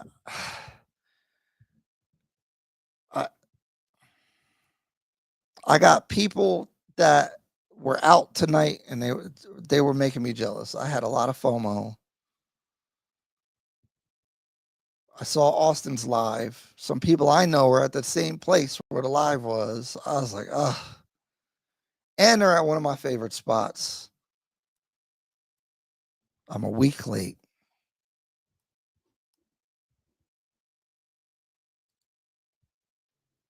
And there were some nice ladies over there. Guys, I'm trying to be good on the dating aspect.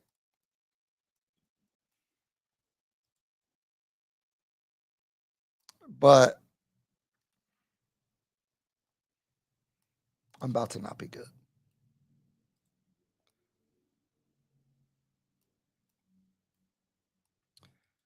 Ladies, y'all mess it up because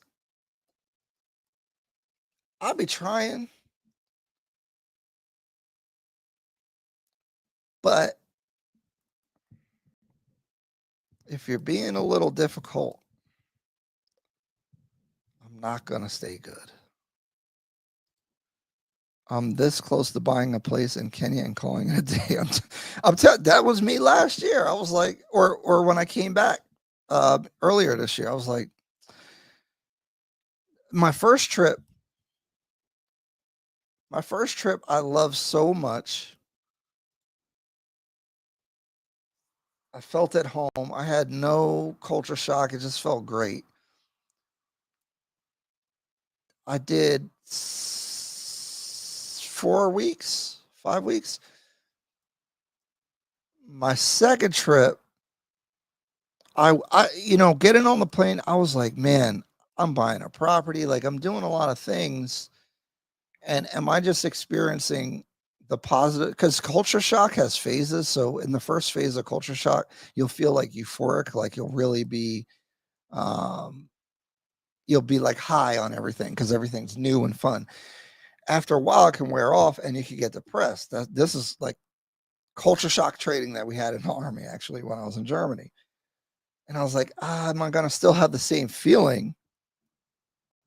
And I remember sitting in my room, I was on like the laptop and I had a beautiful view. And I really felt, I was so happy. I felt guilty because I was so happy and like away from whatever's going on over here. And I said, man, I might have to do something about this because I could build my lifestyle to just be like that all the time and not have the stress from here. And then, since I've been back, I've been like, my mind has been in Kenya. And for me, it's not just like I might talk about it like, oh, I'll just retire and just leave it all behind or whatever. It's not really like that. It's like a new thing to build or new thing to engage with. I don't know. It's like endless possibilities. And it's been so much fun. Like I would talk to Kai all the time and we're like, man, it's so awesome because it's like fun, like it's light, like even the investing. Honestly, somebody was saying, oh, you're jumping um on stuff quick. But it's like 40, 50 grand for me for these properties, even if it doesn't do well, is not a big deal. So like the stakes are low. So for me, it's fun. And yeah, I would like to make money and do well, but it's really fun and learning.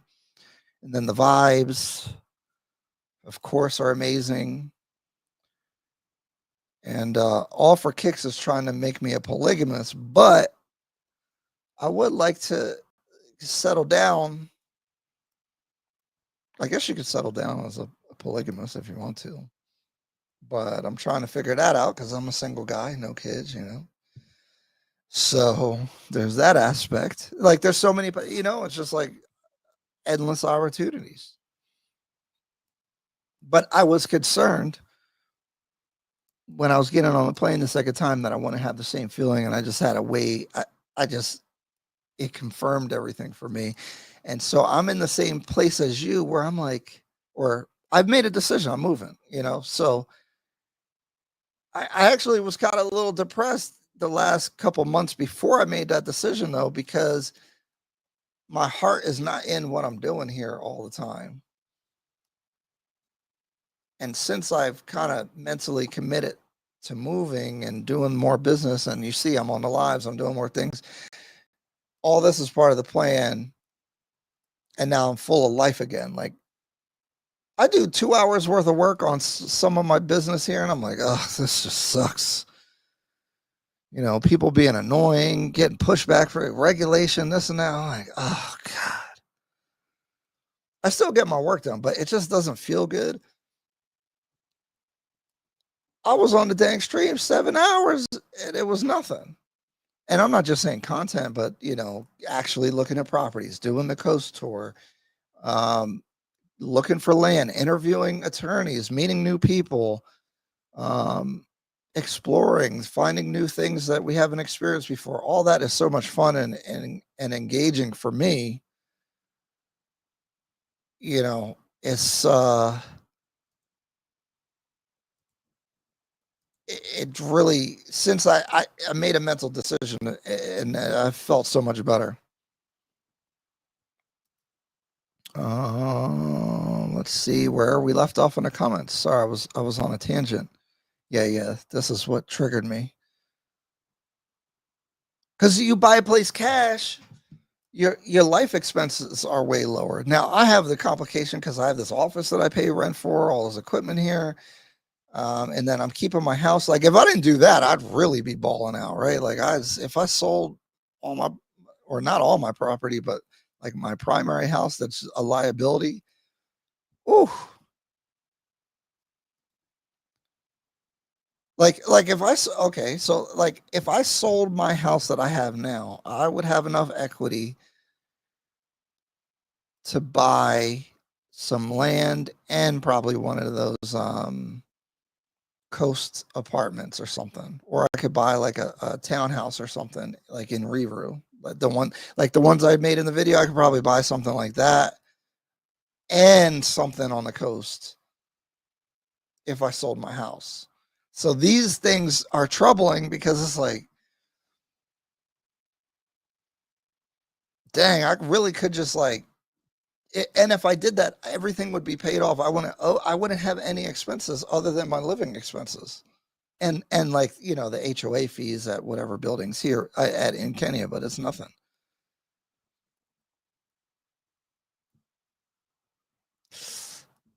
So it's hard to operate for me. It's been hard to operate in the States because it's like, why, for who, for what, why am I dealing with this nonsense? Because any business you do is nonsense that you're going to deal with. Like it's a whole bunch of stuff that's in your way all the time. That's my soapbox. I'll stop. What about 88 Nairobi in Upper Hill by Lordship Africa? I don't. I've heard about this place a bunch of times. It's the biggest building, right? 88 Nairobi. Let's see. Um, yeah. See when. Okay, I don't like seeing these type of things. This is all very. I don't know. It's just like fees into trends and weird stuff. Okay. Why do I care that the building's real big? Other than if I have the top floor, because then that's cool. Because then I have the it's 47 floors. Dang. So you'll have a really nice view, right? So that's cool. Um,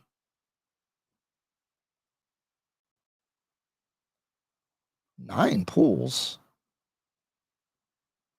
Also, who's this developer? That's the other thing. I don't know them. Penthouse, exclusive and premium. What's like normal? What is it? What they have a drone?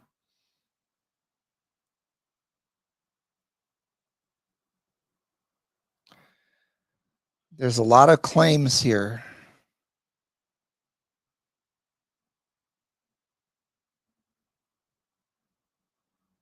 It's built to EU and UN standards for earthquakes. Okay.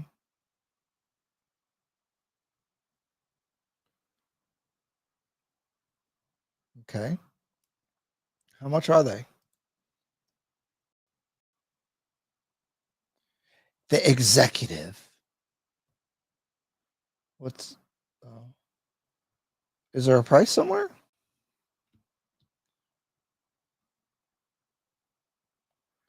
Guys, I almost don't look at these pictures anymore because it's like whatever. What's the penthouse? Is this a duplex? That's not working. Wait, sold fully furnished. Okay. The executive. How about the penthouse? Select your own furniture, style to suit your ultimate living experience. Okay. I don't find that things being furnished is like that big of a perk, you know?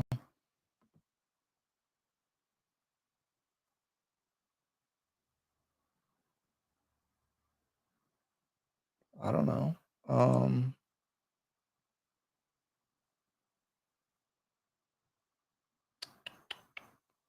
Yeah. 15 minutes from Junction Mall.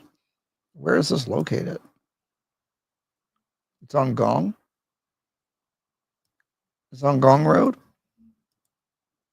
Or is that just office? I don't know. There's no information. I didn't even see a floor plan.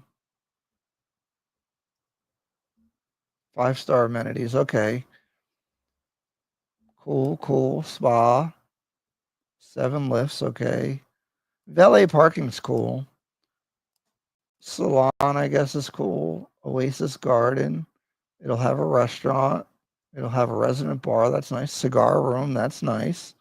Convenience store. That's helpful. Co-working rooms. That could be cool. Multifunction room. Okay. Oh, laundry. That's kind of annoying. Guest suites. Is the Wi-Fi free? Probably not. Electric car charging. That's cool because that's getting bigger. See, full backup for all power. That's nice.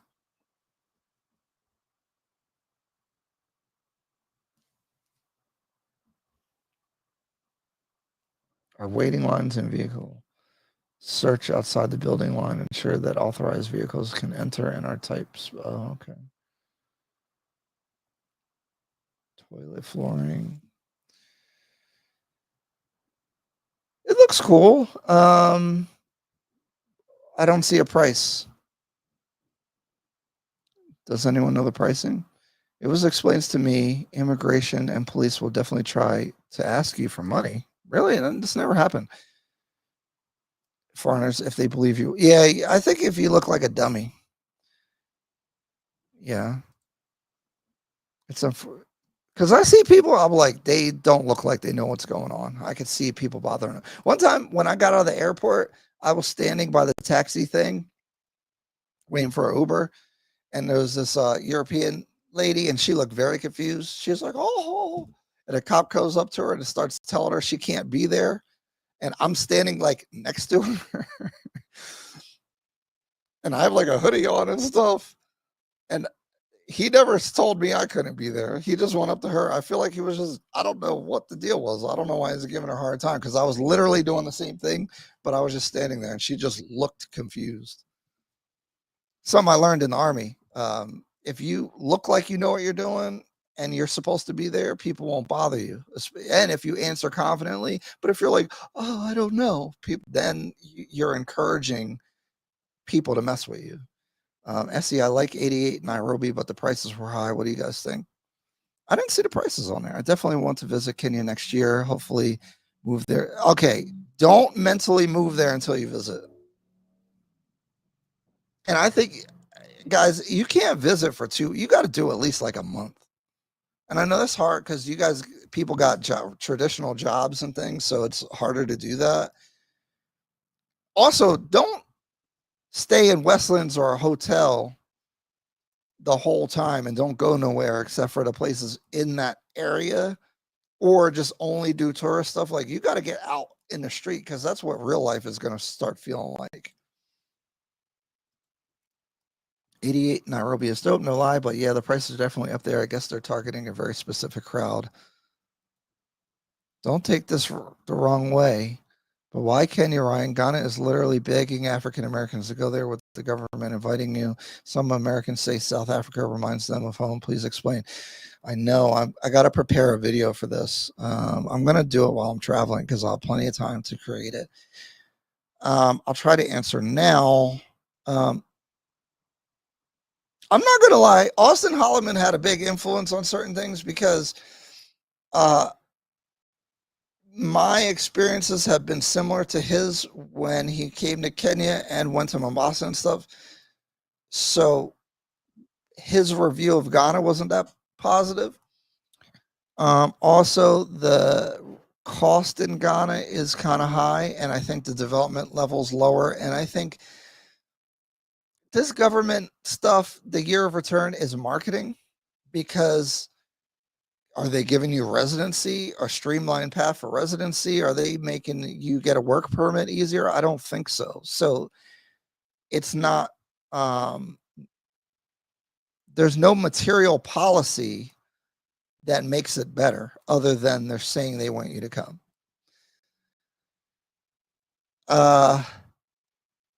Nairobi is quite westernized. I haven't been to Ghana. I can't compare them because I haven't been to Ghana. So I need to get out there. I plan to go there for sure. But it's kind of unfair for me. All I could do is give you assumptions about things that I think they could be true, or I could be wrong. I have no idea. Ghana seems more Americanized. Austin was saying it's more cliquey. People are less approachable, things like that. I could see how that could be true. I don't know if it's true. Again, I agree with the sentiment of a lot of things he says. So I understand the sentiment of the things he was talking about in Ghana. Kenya's, I would say West Africa seems more like the North in the US, and East Africa is more like the South. And when I say that, the North is a lot faster pace, and people are less, they're all about, people don't say hi to you in the North. And I'm not saying they want it in Ghana, but just this is my perception. Is the culture is a little bit different. Kenya is very warm and welcoming, and I think a lot of East Africa is similar to that. Not, the Horn doesn't exactly count, I guess, but Tanzania, Rwanda, Uganda, Kenya, people seem more chill and more welcoming. From guys, I'm basing this off of not that much information, so we'll see. But that's kind of the reason why. And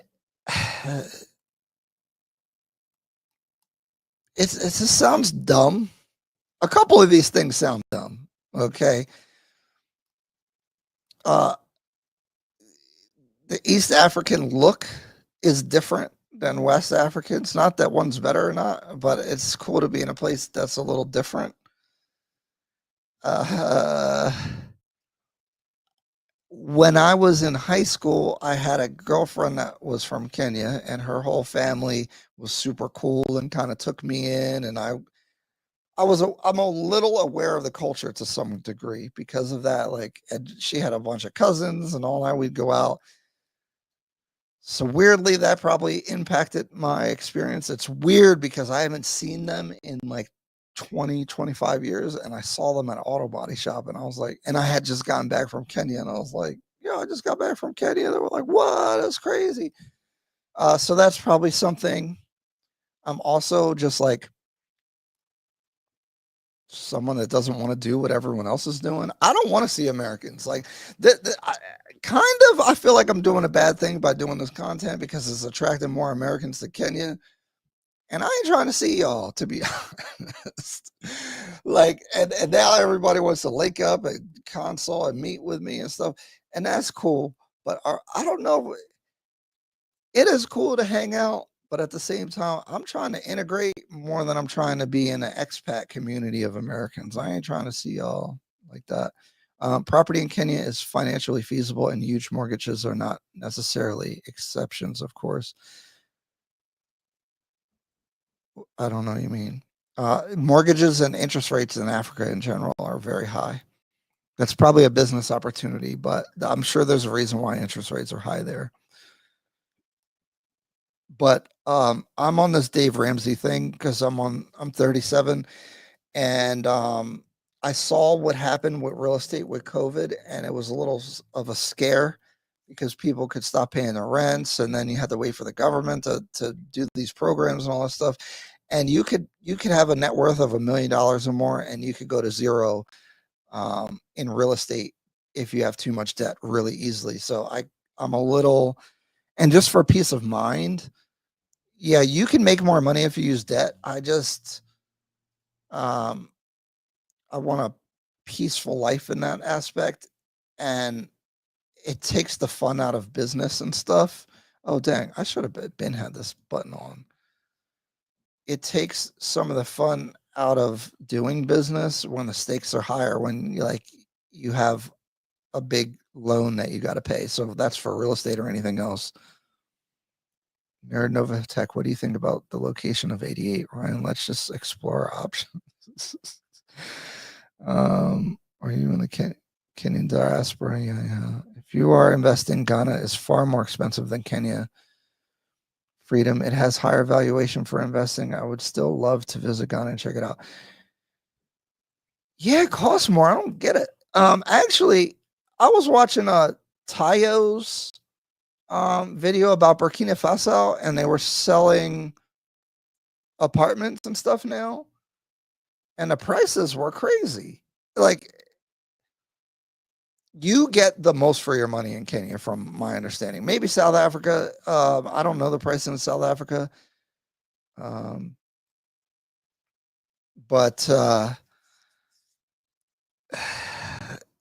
the prices don't make sense. I say this to Kyle all the time. I'm like, or when I go out to eat in Nairobi, I feel like I get my money's worth. When I spit, ew, I saw that. I went to Fridays the other day. The joint was like $50 for some BS. I get my money's worth in Nairobi. I'm out at the nicest restaurants, and it's less than 50 USD for a much better experience. I'm actually in Lavington, Nairobi right now. Oh, okay. Oh, Freedom's a baller. He in Lavington. He got the big money. Paul, I've noticed a group of investors who come in and purchase multiple floors at once. It's kind of becoming a trend now. Yeah. That place that I stayed at, they had all the units on the top floor. East or West home is always the best. You still move back to the USA someday? I don't think so. PC, it's in Upper Hill. I think most people there are working in those offices around, not so much activity. I don't know Upper Hill. I've heard O'Shea talk about not selling your house. What's your take on this? I think there's a lot of different groups of people that are Black Americans, we'll say, within the Black American community. There are different segments of people that are looking to Africa in general, we'll say. And there are some that are like, how can I say politely, like extreme pro-blacks, I guess, that may not have a lot of money, and they're just out there without much of a plan. Or they, people saw George Floyd and all that kind of stuff, and it really motivated them emotionally to move without planning. So I think also they just went. And I think those people are also naive to the fact that even though they have problems with being an American, you're an American when you go to Africa or Kenya. So this idea that people are going to give you hugs and kisses because you're coming back to Africa from where your ancestors originally came from, they kind of don't care about that. So if their main reason was coming to Kenya because of this factor that's not true, and they sell their house and they didn't have much of a plan and they don't have a way of making money, or not a really good plan for making money, that's how they start doing them land scams and stuff like that, I think. But it's a recipe for disaster, I think. I I'm not, I don't know how to talk about this without sounding elitist, but my situation's a lot different than a lot of these other people that are doing stuff. Like some of these guys are YouTubers and they're making money by doing YouTube and doing content over there. So that's the one way to do it. Some people are working remote. So that's a stable way to be able to do it. But you need to have income. I just have a bunch of different streams of income, mostly through real estate, investments. I have a property management company. I have this business here, which actually, we're actually in the red right now because of the way the real estate market's going. But you need a way to make money unless you have a giant lump sum of money. So I think selling your house and just trying to live off of your house assets, I don't know, the people that are doing this aren't really that good with money generally. And I don't think it's a good idea. Then the reason why they're not being accepted the way that they think that they will be. I think there's just a multitude of problems if you come for the wrong reasons. And I'm not saying that reason is wrong, but you can't just crash out and just leave. You got a plan.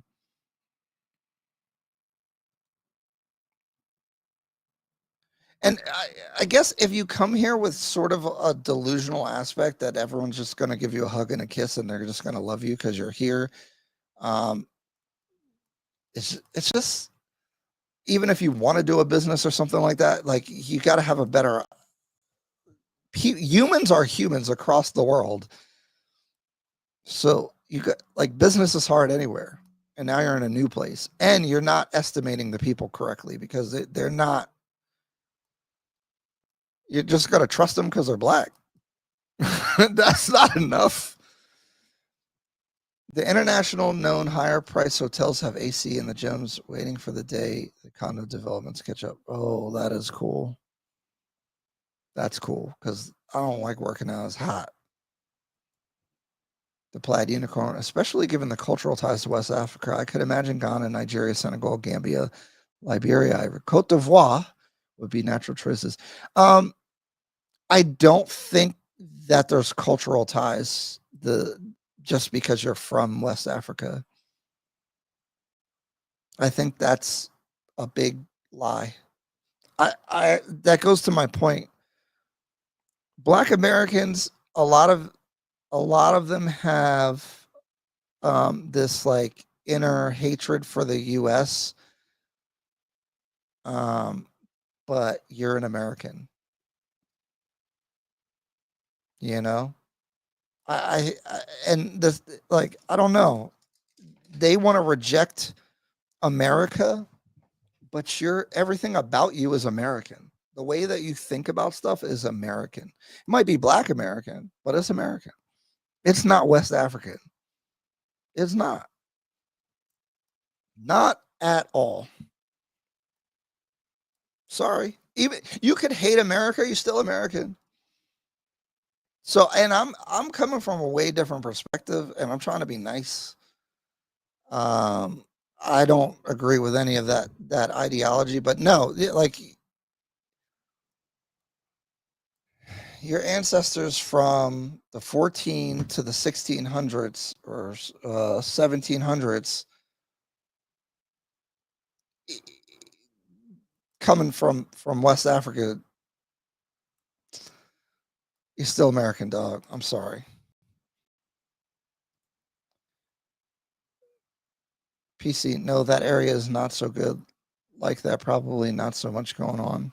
Well, but that's why that building has everything that you need within it. Westlands has most of the nightlife, yeah. Oyster Bay's in Kilimani, though. The location's in Kilimani. Bar next door, Lavington. See, I don't look at renderings. I'm only interested in finished spaces. Yeah, I mean, that's a strategy too. Like, wait till you can see the show model at least before you do anything. Your selection will be worse, right? But you will have it's a little bit more secure. The building's mostly further along in completion. You see what you get. Ghana, maybe Nigeria for sure, but culturally, Kenya is a lot closer to what African Americans are used to than Senegal, Sierra Leone. Well, yeah, the Francophone African countries, the language barrier is going to be a problem. Also, I can't really speak for the other countries, but Kenyans in particular, or Nairobians, really is what I'm saying. Are first of all, the education level is high. And because of the internet, I feel like we are very connected. I make great relationships with people really easily in Kenya for the culture. Like they're aware of American culture. So it's and the English speaking. And I think I actually think I don't know what they're doing in Ghana, so I don't really want to compare like that. But Nairobi is a seamless experience for Black Americans, I think. It really is. I feel like it fits like a glove. And I don't like to get into the ladies too much, but it's the perfect combination for me of some ties to traditional values, but modernization on certain aspects of things. And I'm like probably pretty conservative guy considered in the US, but when I come to Nairobi, I'm probably more on the open-minded liberal side of the culture on a Kenyan spectrum. And I feel like that fits because now we're kind of, I don't know, I feel like it fits very well. Now, I will say on like when you start getting more into the weeds of relationships and things like that, there are cultural differences that you have to hash out for sure and challenges. And then there's the moving challenges and the legal aspect. You can only stay a certain amount of time. I'm trying to buy property and invest and do all this stuff. And then they want you to do stuff for them. And it's like, priorities. What am I doing? It's an upper hill, like a financial district. Mm-hmm. Ryan, if you want detailed info about 88 Nairobi, check Cham's Media YouTube channel. Okay. Yeah, maybe we'll play it if we have time. 88 is owned by a white Kenyan born in Eldoret. Yeah, okay. So a British person. Kenyans move to America and they have no ties. Kenyans move to UAE, Saudi, and Germany with, what do you mean no ties? And some of us do have a percentage of East and Central African and North.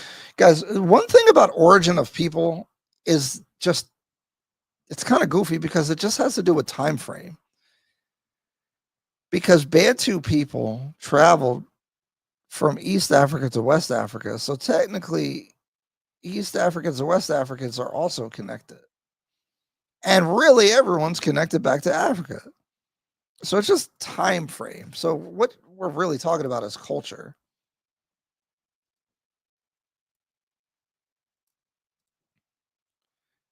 British born in Kenya, yeah. Yeah, this is, O'Shea makes a good point about this. Kenyans are very accepting of like the Europeans and stuff coming and like calling white Kenyan and all that, which I guess he is obviously. But if you try to go to England and do what they can do in Kenya, it will not be allowed. Or you try to go to Poland and all these other European places that Kenyans are very nice to the people that come from these places, they ain't gonna be that nice to you. Ghana is more very money grabby. People are leaving Ghana for Kenya. Oh no, send them back to the States. Don't let them come. So you had a Kenyan girlfriend before? Yeah, when I was in high school. Mm-hmm. She was older than me. She was like 4 years older than me. It was crazy. She was driving me around and everything. Ryan, your experience might be different from AH if you visit South Africa or Ghana. What's AH? Oh, Austin Holman. Yeah, it might be. I want to hit Cape Town, but it probably won't be till next year. South Africa got that crime problem, and I'm in Africa to be in Africa. I ain't in Africa to be in Europe. And they done took over South Africa, you know? So if you ain't trying to link up with Americans, why would Kai videos make you feel FOMO? Yeah, that's true, but I don't know. It looked like they were having a good time. And I'm not saying I don't want to hang out with Americans, but you know, some of these guys is kind of weird. And they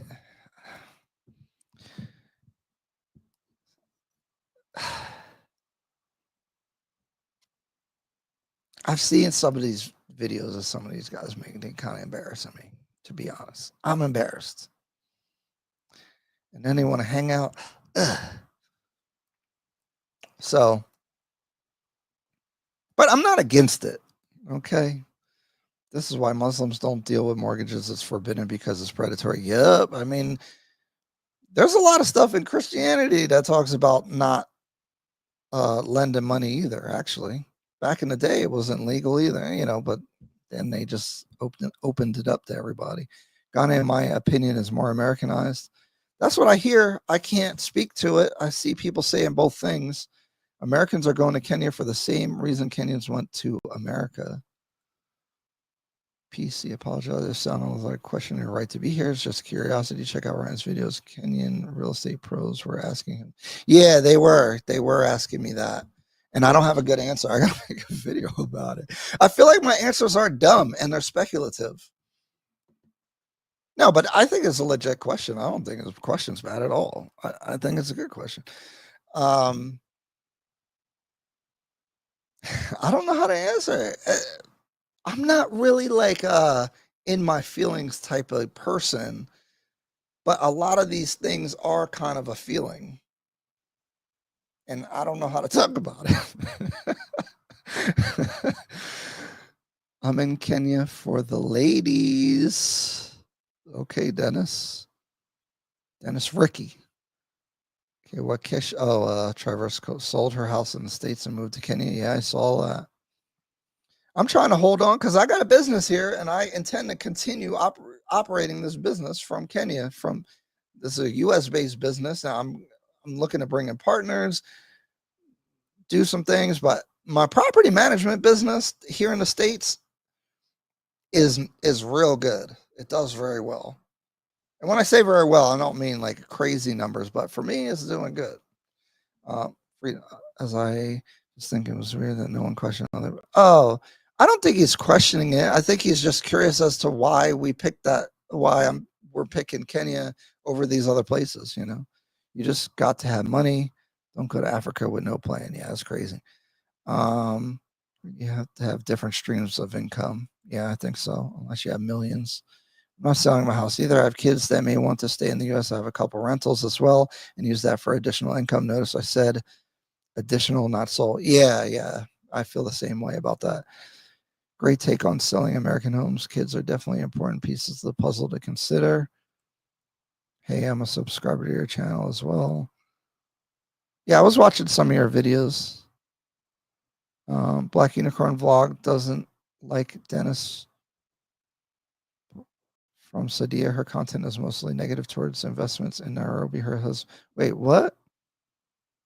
I'm confused. Someone doesn't like someone?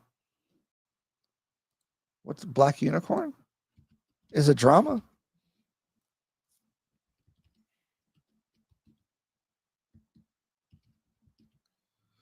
Is it drama? What's going on? Black Unicorn Vlogs. Send me a link. What are we talking about? Oh boy.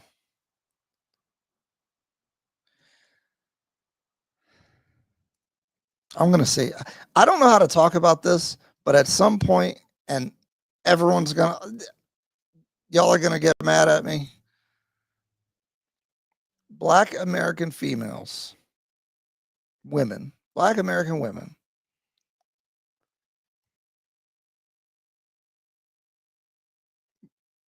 We'll have to talk about it. I don't know. I have to see, guys. Lives are dangerous because you're off the cuff and you could say something dumb. I mentally prepare my talking points before. And if I'm not prepared to talk about something, I think I'm going to hold on to it.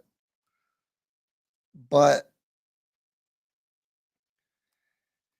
I don't know.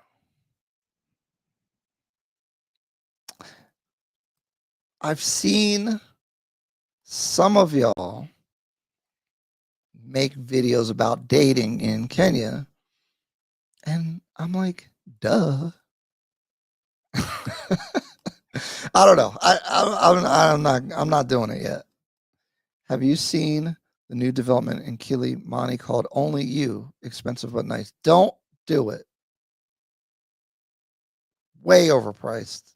And that's the developer that I bought my property from, Lavington. I don't think they're qualified to sell property for that expensive. I don't think their quality is up there. I'm very familiar with it though. I don't like it. I would go Gaia if you're looking for the larger, expensive, like in that price range. I'd probably look at Gaia. And I can't think of any other ones that are like those 3, 4, 5 bedroom type units, but super familiar with this one actually. So I feel like I have the authority to speak about it. But what's going on, Noble? How are you? Welcome to the party. I also bought my home before COVID. The prices now are crazy, so it doesn't make sense. Yeah. I have property from I've been buying property since 2010. So when COVID hit, I was like, oh my God, this is crazy. The price increases from 2020 to 2022, 23, insane. And the rent. Noble B. It's called Only You that we're talking about. Hello, just walked in. Am I late? Yeah, I almost crashed out, but I stopped. Oh, I see why that's crashing now. Hello, Ryan. You are right on the origins issues. I'm Nilotic, but live in Nairobi, so that origin issue is applicable to almost anyone. Exactly. I mean, like at what? Because okay, like Italian or Gaul or Germania, all these places are different. Like Germania, France was in Germania, but now they're considered different people. He said, "Oh, drama." Yeah. City boy, city boy. Yeah. Just go with the flow. Y'all try. I ain't crashing out. Cause I don't have a way of saying what I want to say without sounding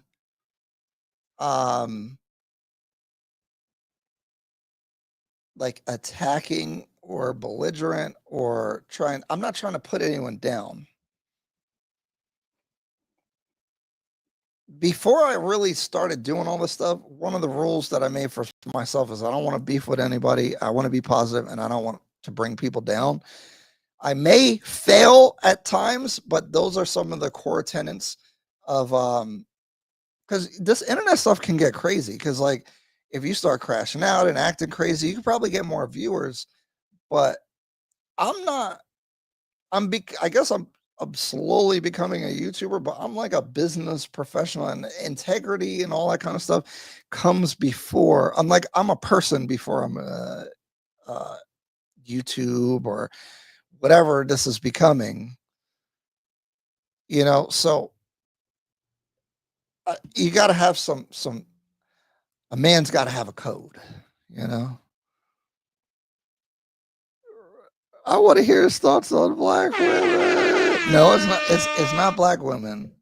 It's Black American women.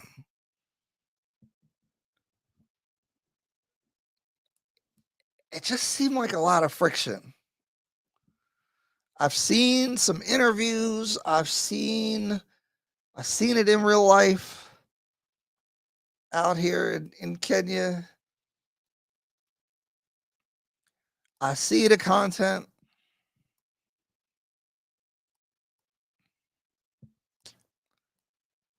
It don't match the energy.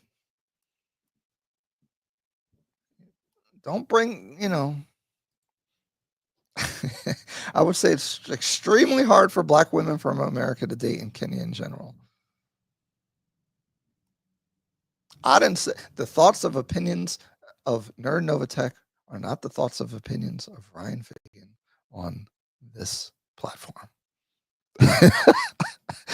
See Griffin, me too. Tell him to stop self-censoring. Nah, that's members only. People got to pay for that. For me to crash out, I'm gonna need some bread because they're gonna be mad and they're gonna take it the wrong way. I just want you to be you. Hopefully, we get we'll do. I'm sure there'll be a night in Nairobi where I'm at the spot, and I'm gonna pull up the live, and it's gonna be a members only live. You can't even click it, and we'll talk about it. I know. I don't want to. But I have to refine how I want to say what I want to say to not be. I don't have the vocabulary to put downy. I don't want to. I'm not trying to put anyone down, but there's some realities and there's some cultural things. That's why I say you American. Ryan reminds me of my friend. You guys got so much similarities. I want to say what I want to say in a professional manner that still gets the point across, that is as accurate to the meaning of what I mean and in the right spirit of what I'm trying to say. I think Troy got it right. He says the U.S. government influenced relationships between Black folk where it is now matriarchal. I've heard it said that they've replaced family with government. And I don't think that's just Black people, by the way. I think that's everyone. Although the Black American community is the first to crash out on any new cultural things for some reason. I don't get it. She's got very lowly words about Dennis. What'd she say? Send me the video. We gotta do this. Ryan is like my male bestie. I haven't even checked on my actual male bestie today because I don't want him to call while listening. Well, I appreciate you, and I know. Yeah, see, I don't. It's not a two-way conversation, and maybe you got to come on, and then you could get pushback, and I could say it the right way, so I can see how it's taken. Because I don't want to offend anybody. I'm not scared. Like, it's cool to offend somebody if you're saying the thing that you need to say with the right spirit and the right tact and everything. People can be offended, but being belligerent is not something I'm interested in doing, especially online. Because people hide behind that, right? People will be like, I'm just being me. I'm being real. Yeah, but you don't have to be like an asshole about how you go about things. You could keep it real and have couth at the same time. PC, I think, is very good specimen, especially of the American housing market. That is a very thoughtful perspective. Family definitely weighs heavily on decisions like selling a home. Yeah, I wouldn't want to sell until I know, right? And that was what I was talking about before. When I was getting on the plane the second time, I was like, I'm really like adjusting my life in this direction. I've sold a couple I've sold some, no, I sold one property actually. I'm trying to sell a second one. I'm really changing my life to be here more. Is it just the euphoria from being in a new place, or is it a real thing that'll last for a long period of time? That's why selling your house is risky. Yeah, Black Unicorn claimed Dennis threatened her or stole her passport or something. What? Where's this video? Y'all got to drop the link. Are we talking about my Dennis? I can't believe that. That's crazy. Burns Brothers open a second location at Tutu City, Nairobi, and as Africa's. Yeah. Who the heck is going to go all the way over there to go there? I don't get it. Yeah, that's what I'm trying to figure out. I couldn't imagine.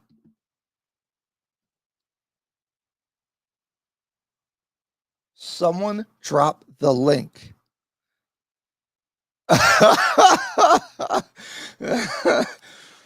Hey, well, see, that's what happens. I didn't even say it. As long as you don't generalize, I feel like we well, how could you talk about like a big topic without generalizing, right?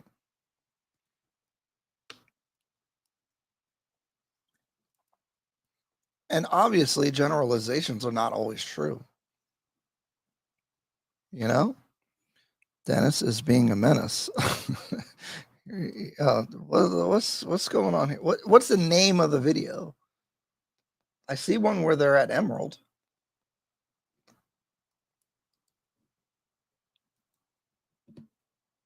Westlands Road. The There road he just is. behind this structure. Will that be where the entrance is? Yes. Okay. Yeah. Okay. Oh God, music.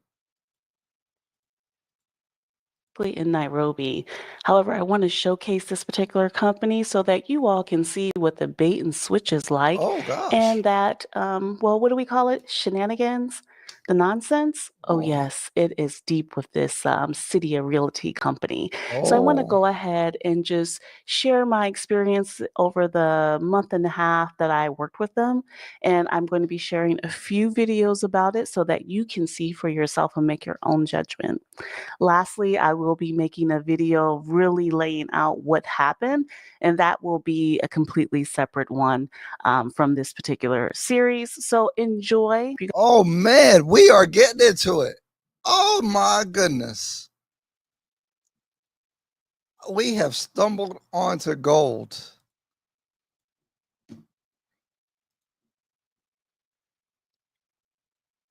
She has a very let me tell you something type of attitude. Oh no, not this lady. See? Do I need okay.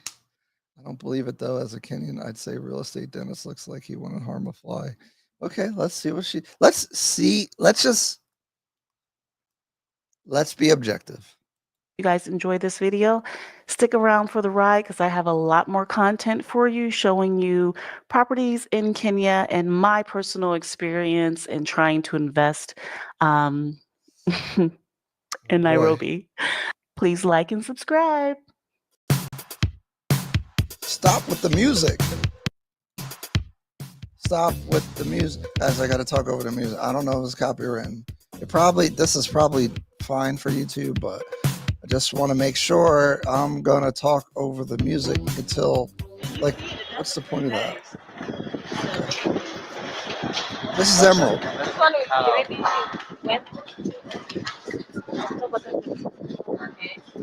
the cow. Oh, that's what those are. Oh my God, back to this. Come on now with the music.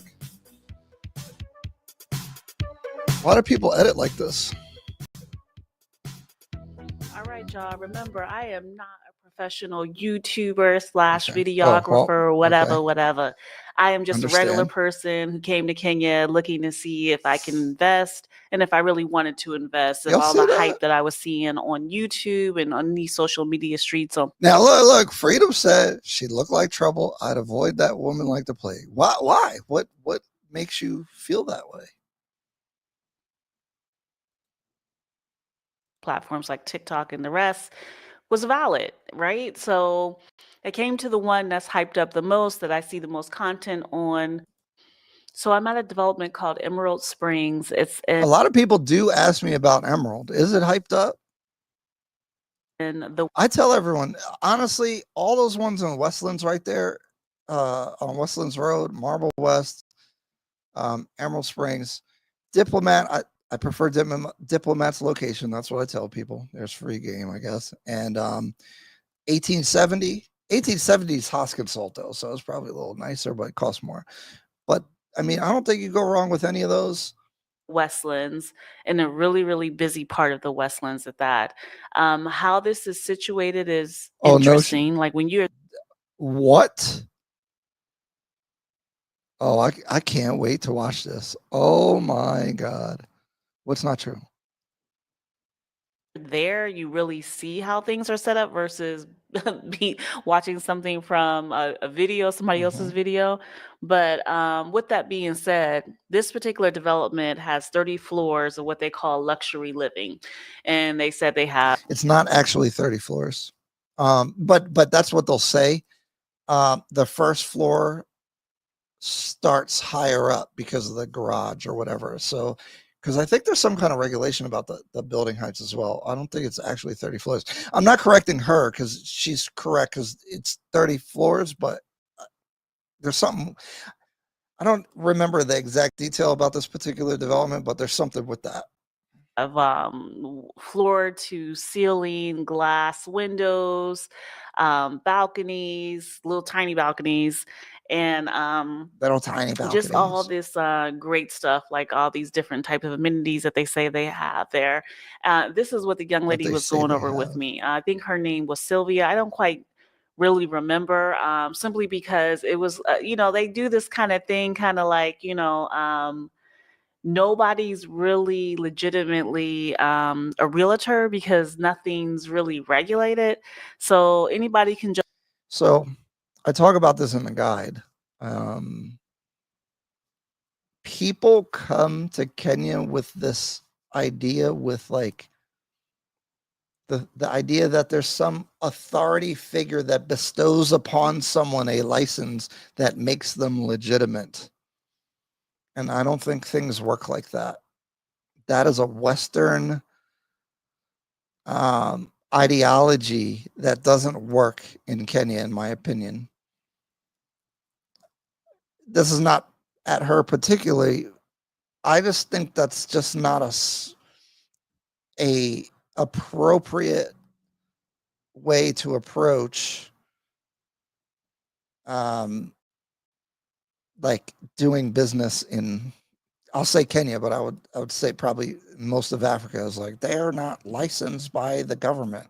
Up and say they're a realtor. They strike deals with these developers that they'll bring people in. So This lady is a salesperson that works for this lady is a salesperson that works for the developer. Her job is to get you the offer letter. Oh, hello there. Her job is to get you my pod people are coming in.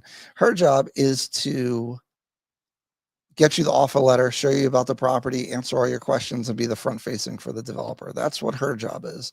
Your agent's job is to look out more for you.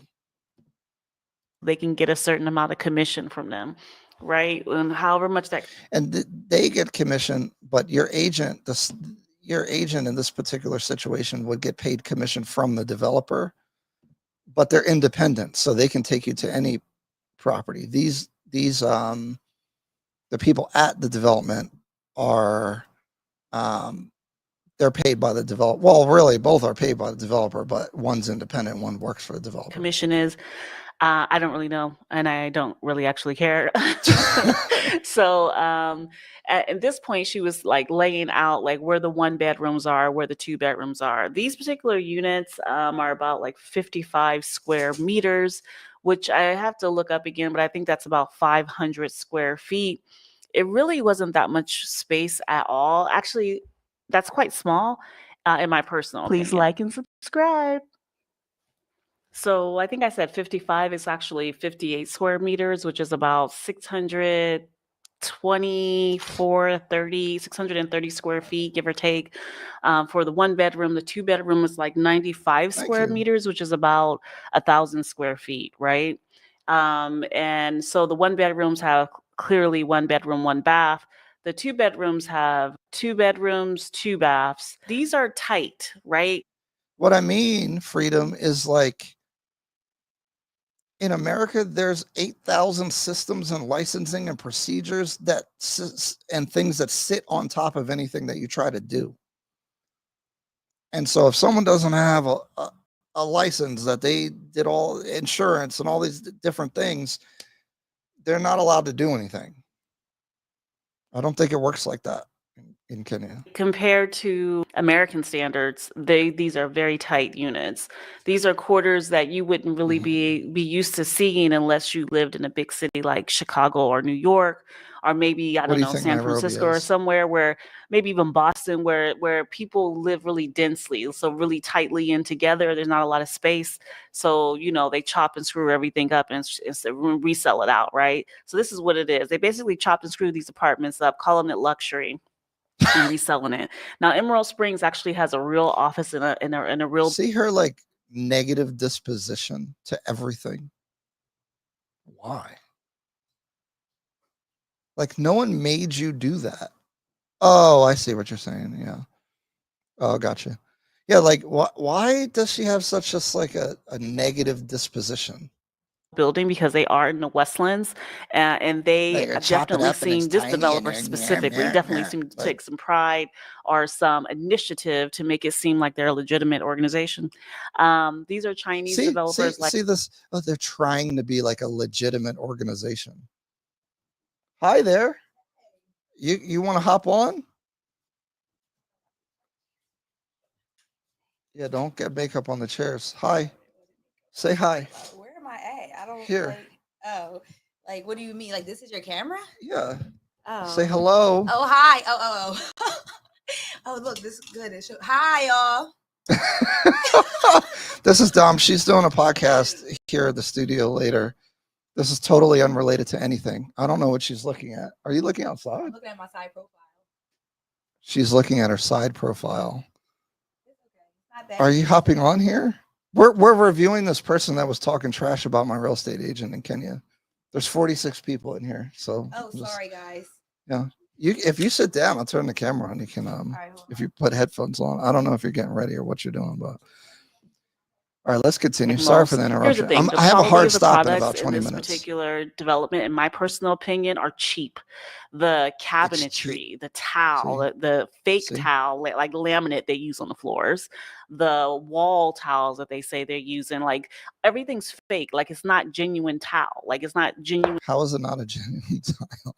It's made of ceramic. They're ceramic tiles. I've seen them. Granite or genuine marble or genuine wood, right? They're using all the cheapest materials they can find, shining it up and making it look pretty and saying that is luxury. This is a theme that I saw across all the developers I visited while I was there looking at these particular properties. This particular unit ranged in, because this building, there's two of them. There's an A block and B block, which is also a consistent theme that you'll find with these developers. And they build on like an acre of land. Since they're building up, they can, do this on small spaces, especially the Chinese. They're used to building on small spaces like this for what they've done in their own country. So this particular building goes 30 floors up. I think I mentioned that. And they have almost like an equal number of 1s and 2 bedrooms. So the 1 bedrooms at the time that I was there, what they do is they give you a price list that says the original price, and then it has like the discounted price. I'll do my best to share some of this on this video during the edit. Like I said, I'll do my best, not for sure.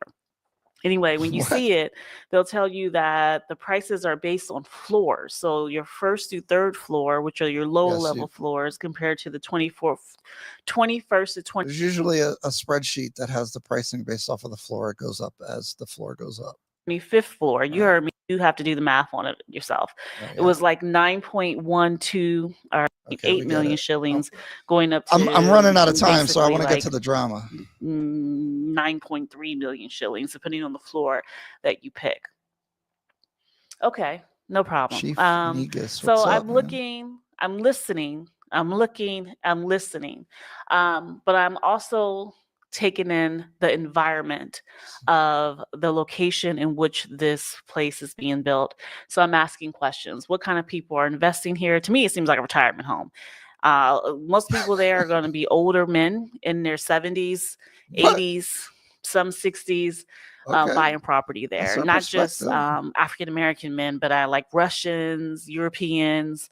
They claim they have Kenyans from abroad buying there, but I highly doubt that. Not for this price and not for that size and not for the location. Russians can afford it. Mind you, you don't get assigned parking. So there's no assigned parking at all. So if you have a car and you actually want this apartment for you to be able to live in, good luck in finding parking once they build it. They just claim to you, promise you, oh yeah. What happened to her that she's so negative? Because these places have usually enough parking for more than the units that they have. Yeah, there'll be enough room. Don't worry. Yeah, I'm not about that life. Like, I'm always gonna worry. I need to know exactly what's happening, right? What? So it was interesting. It was very interesting. The young man that was taking me in around, his name was Dennis. He's part of this city of realty. And it was just, it was bad from the start, hun. It was bad from the start. But I tried to make the best of it. And he did his best trying to make the best of it too. You know, I don't like a bullshitter. When you bullshit me, coming from where I'm coming from, Chicago. Do you really think you're going to be able to bullshit me? You might be able to hustle me, because this is the African hustles on next level. The African hustle on level 1,000, honey. We only on level 100. And most people from the U.S. on level 10, okay? Because they don't know the hustle. So what be happening here is next level. Guys, you see what I'm saying? What is with the attitude? You see what I'm saying? Like, do I ever need to say? Why is she acting like that? But you can't separate me from my money easy. That's not going to happen. So anyway, back to the story. So we go up to go look at the actual development, and standing on the top of where their office is, their office is an actual office building, on the top of that building to see where the development is, because they're building right next door to where their office. Like, why would you even look at something if this is your disposition already? Them Africans, they steal in there. I'm on 100. Like, what? Why are you even there? Why? Around 12:40 mark, she says these real estate companies are fake. They use a pretty face in front of you to lure all the horny men. Oh, hi there. Wait, let me get your angles right.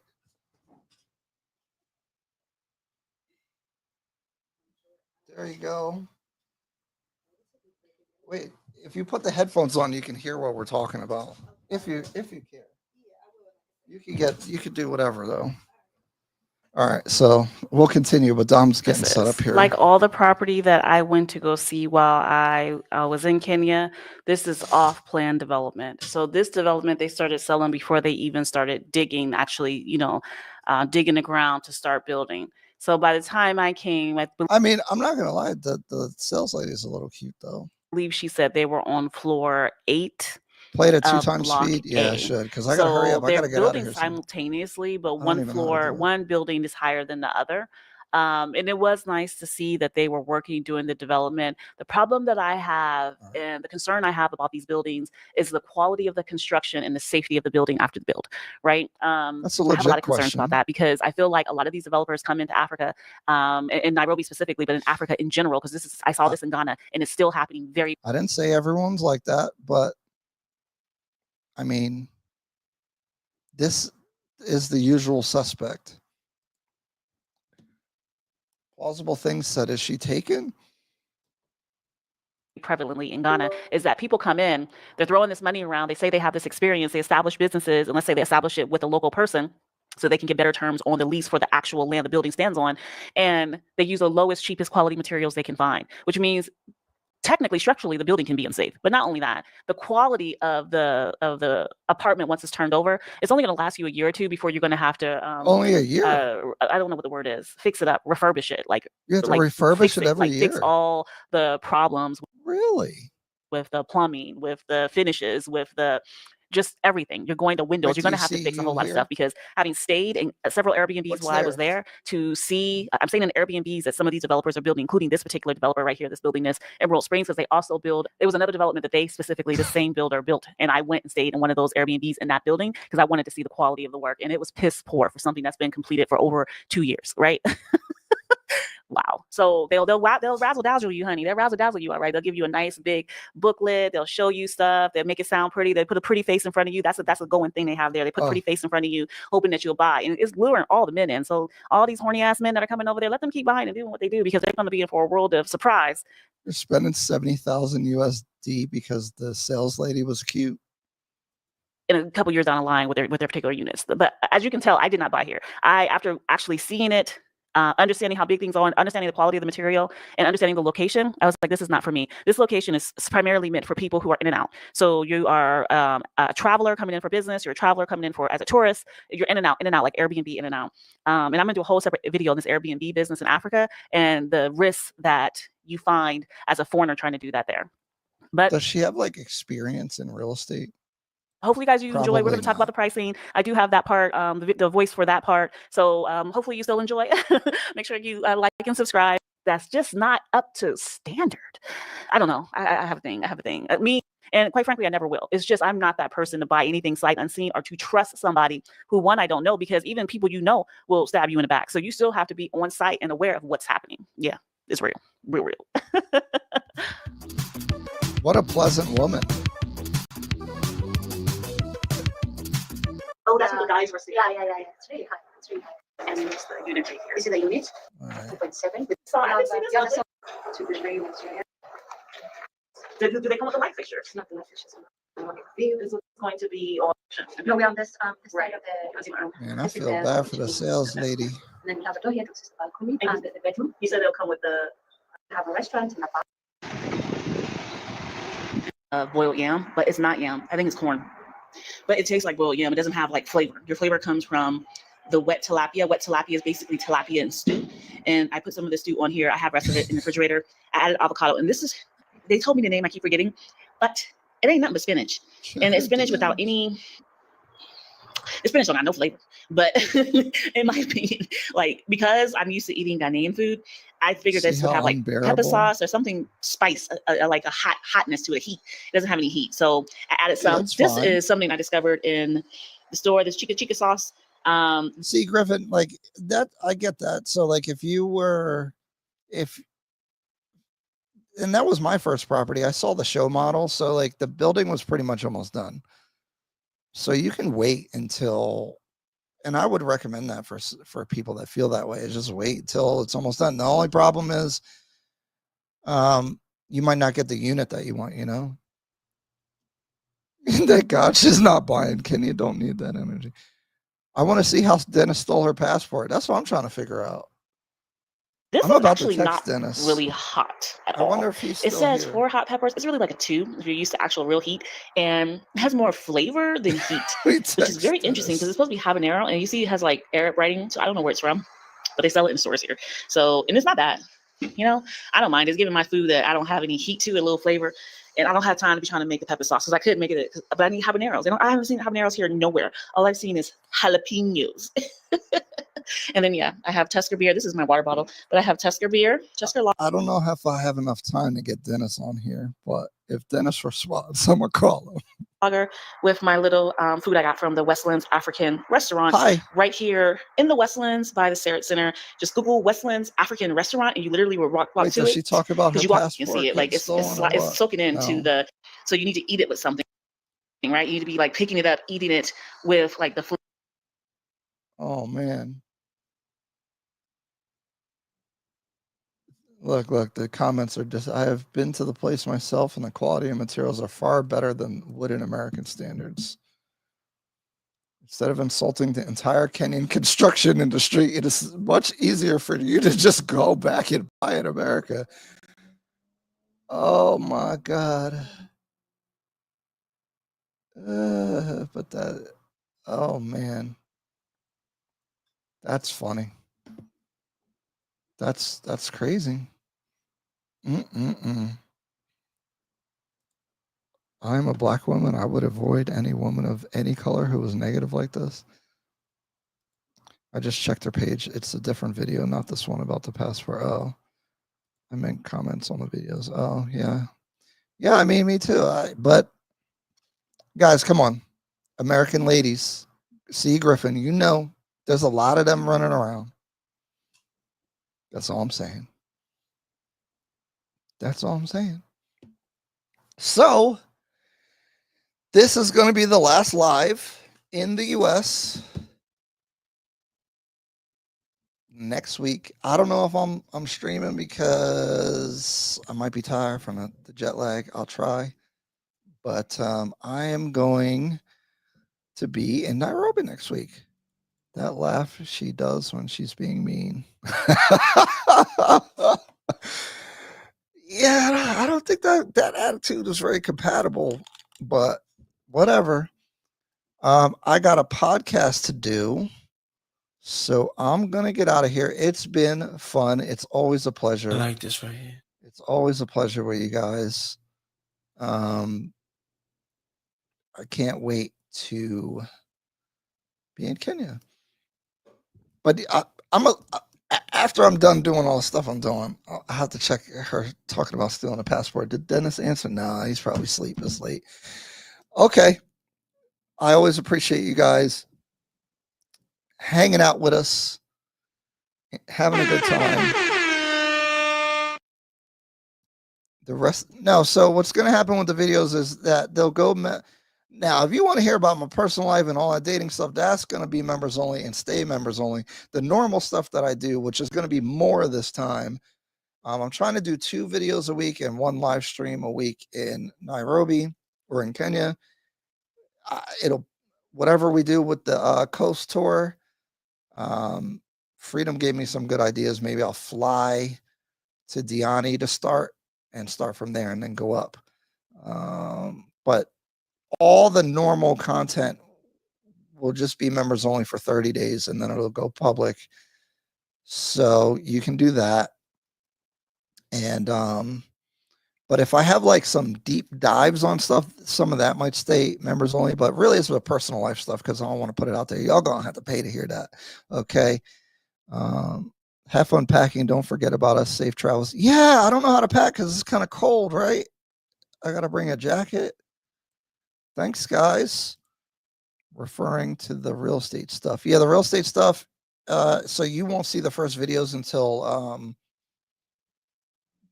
what is it? What month is it? I'm getting there. July. You won't see the first videos come out till August unless you do the membership. I think Dennis threatened to sue her. Oh my God, I gotta ask him about this. Safe travels. Bring warm clothes. It's getting cooler out there.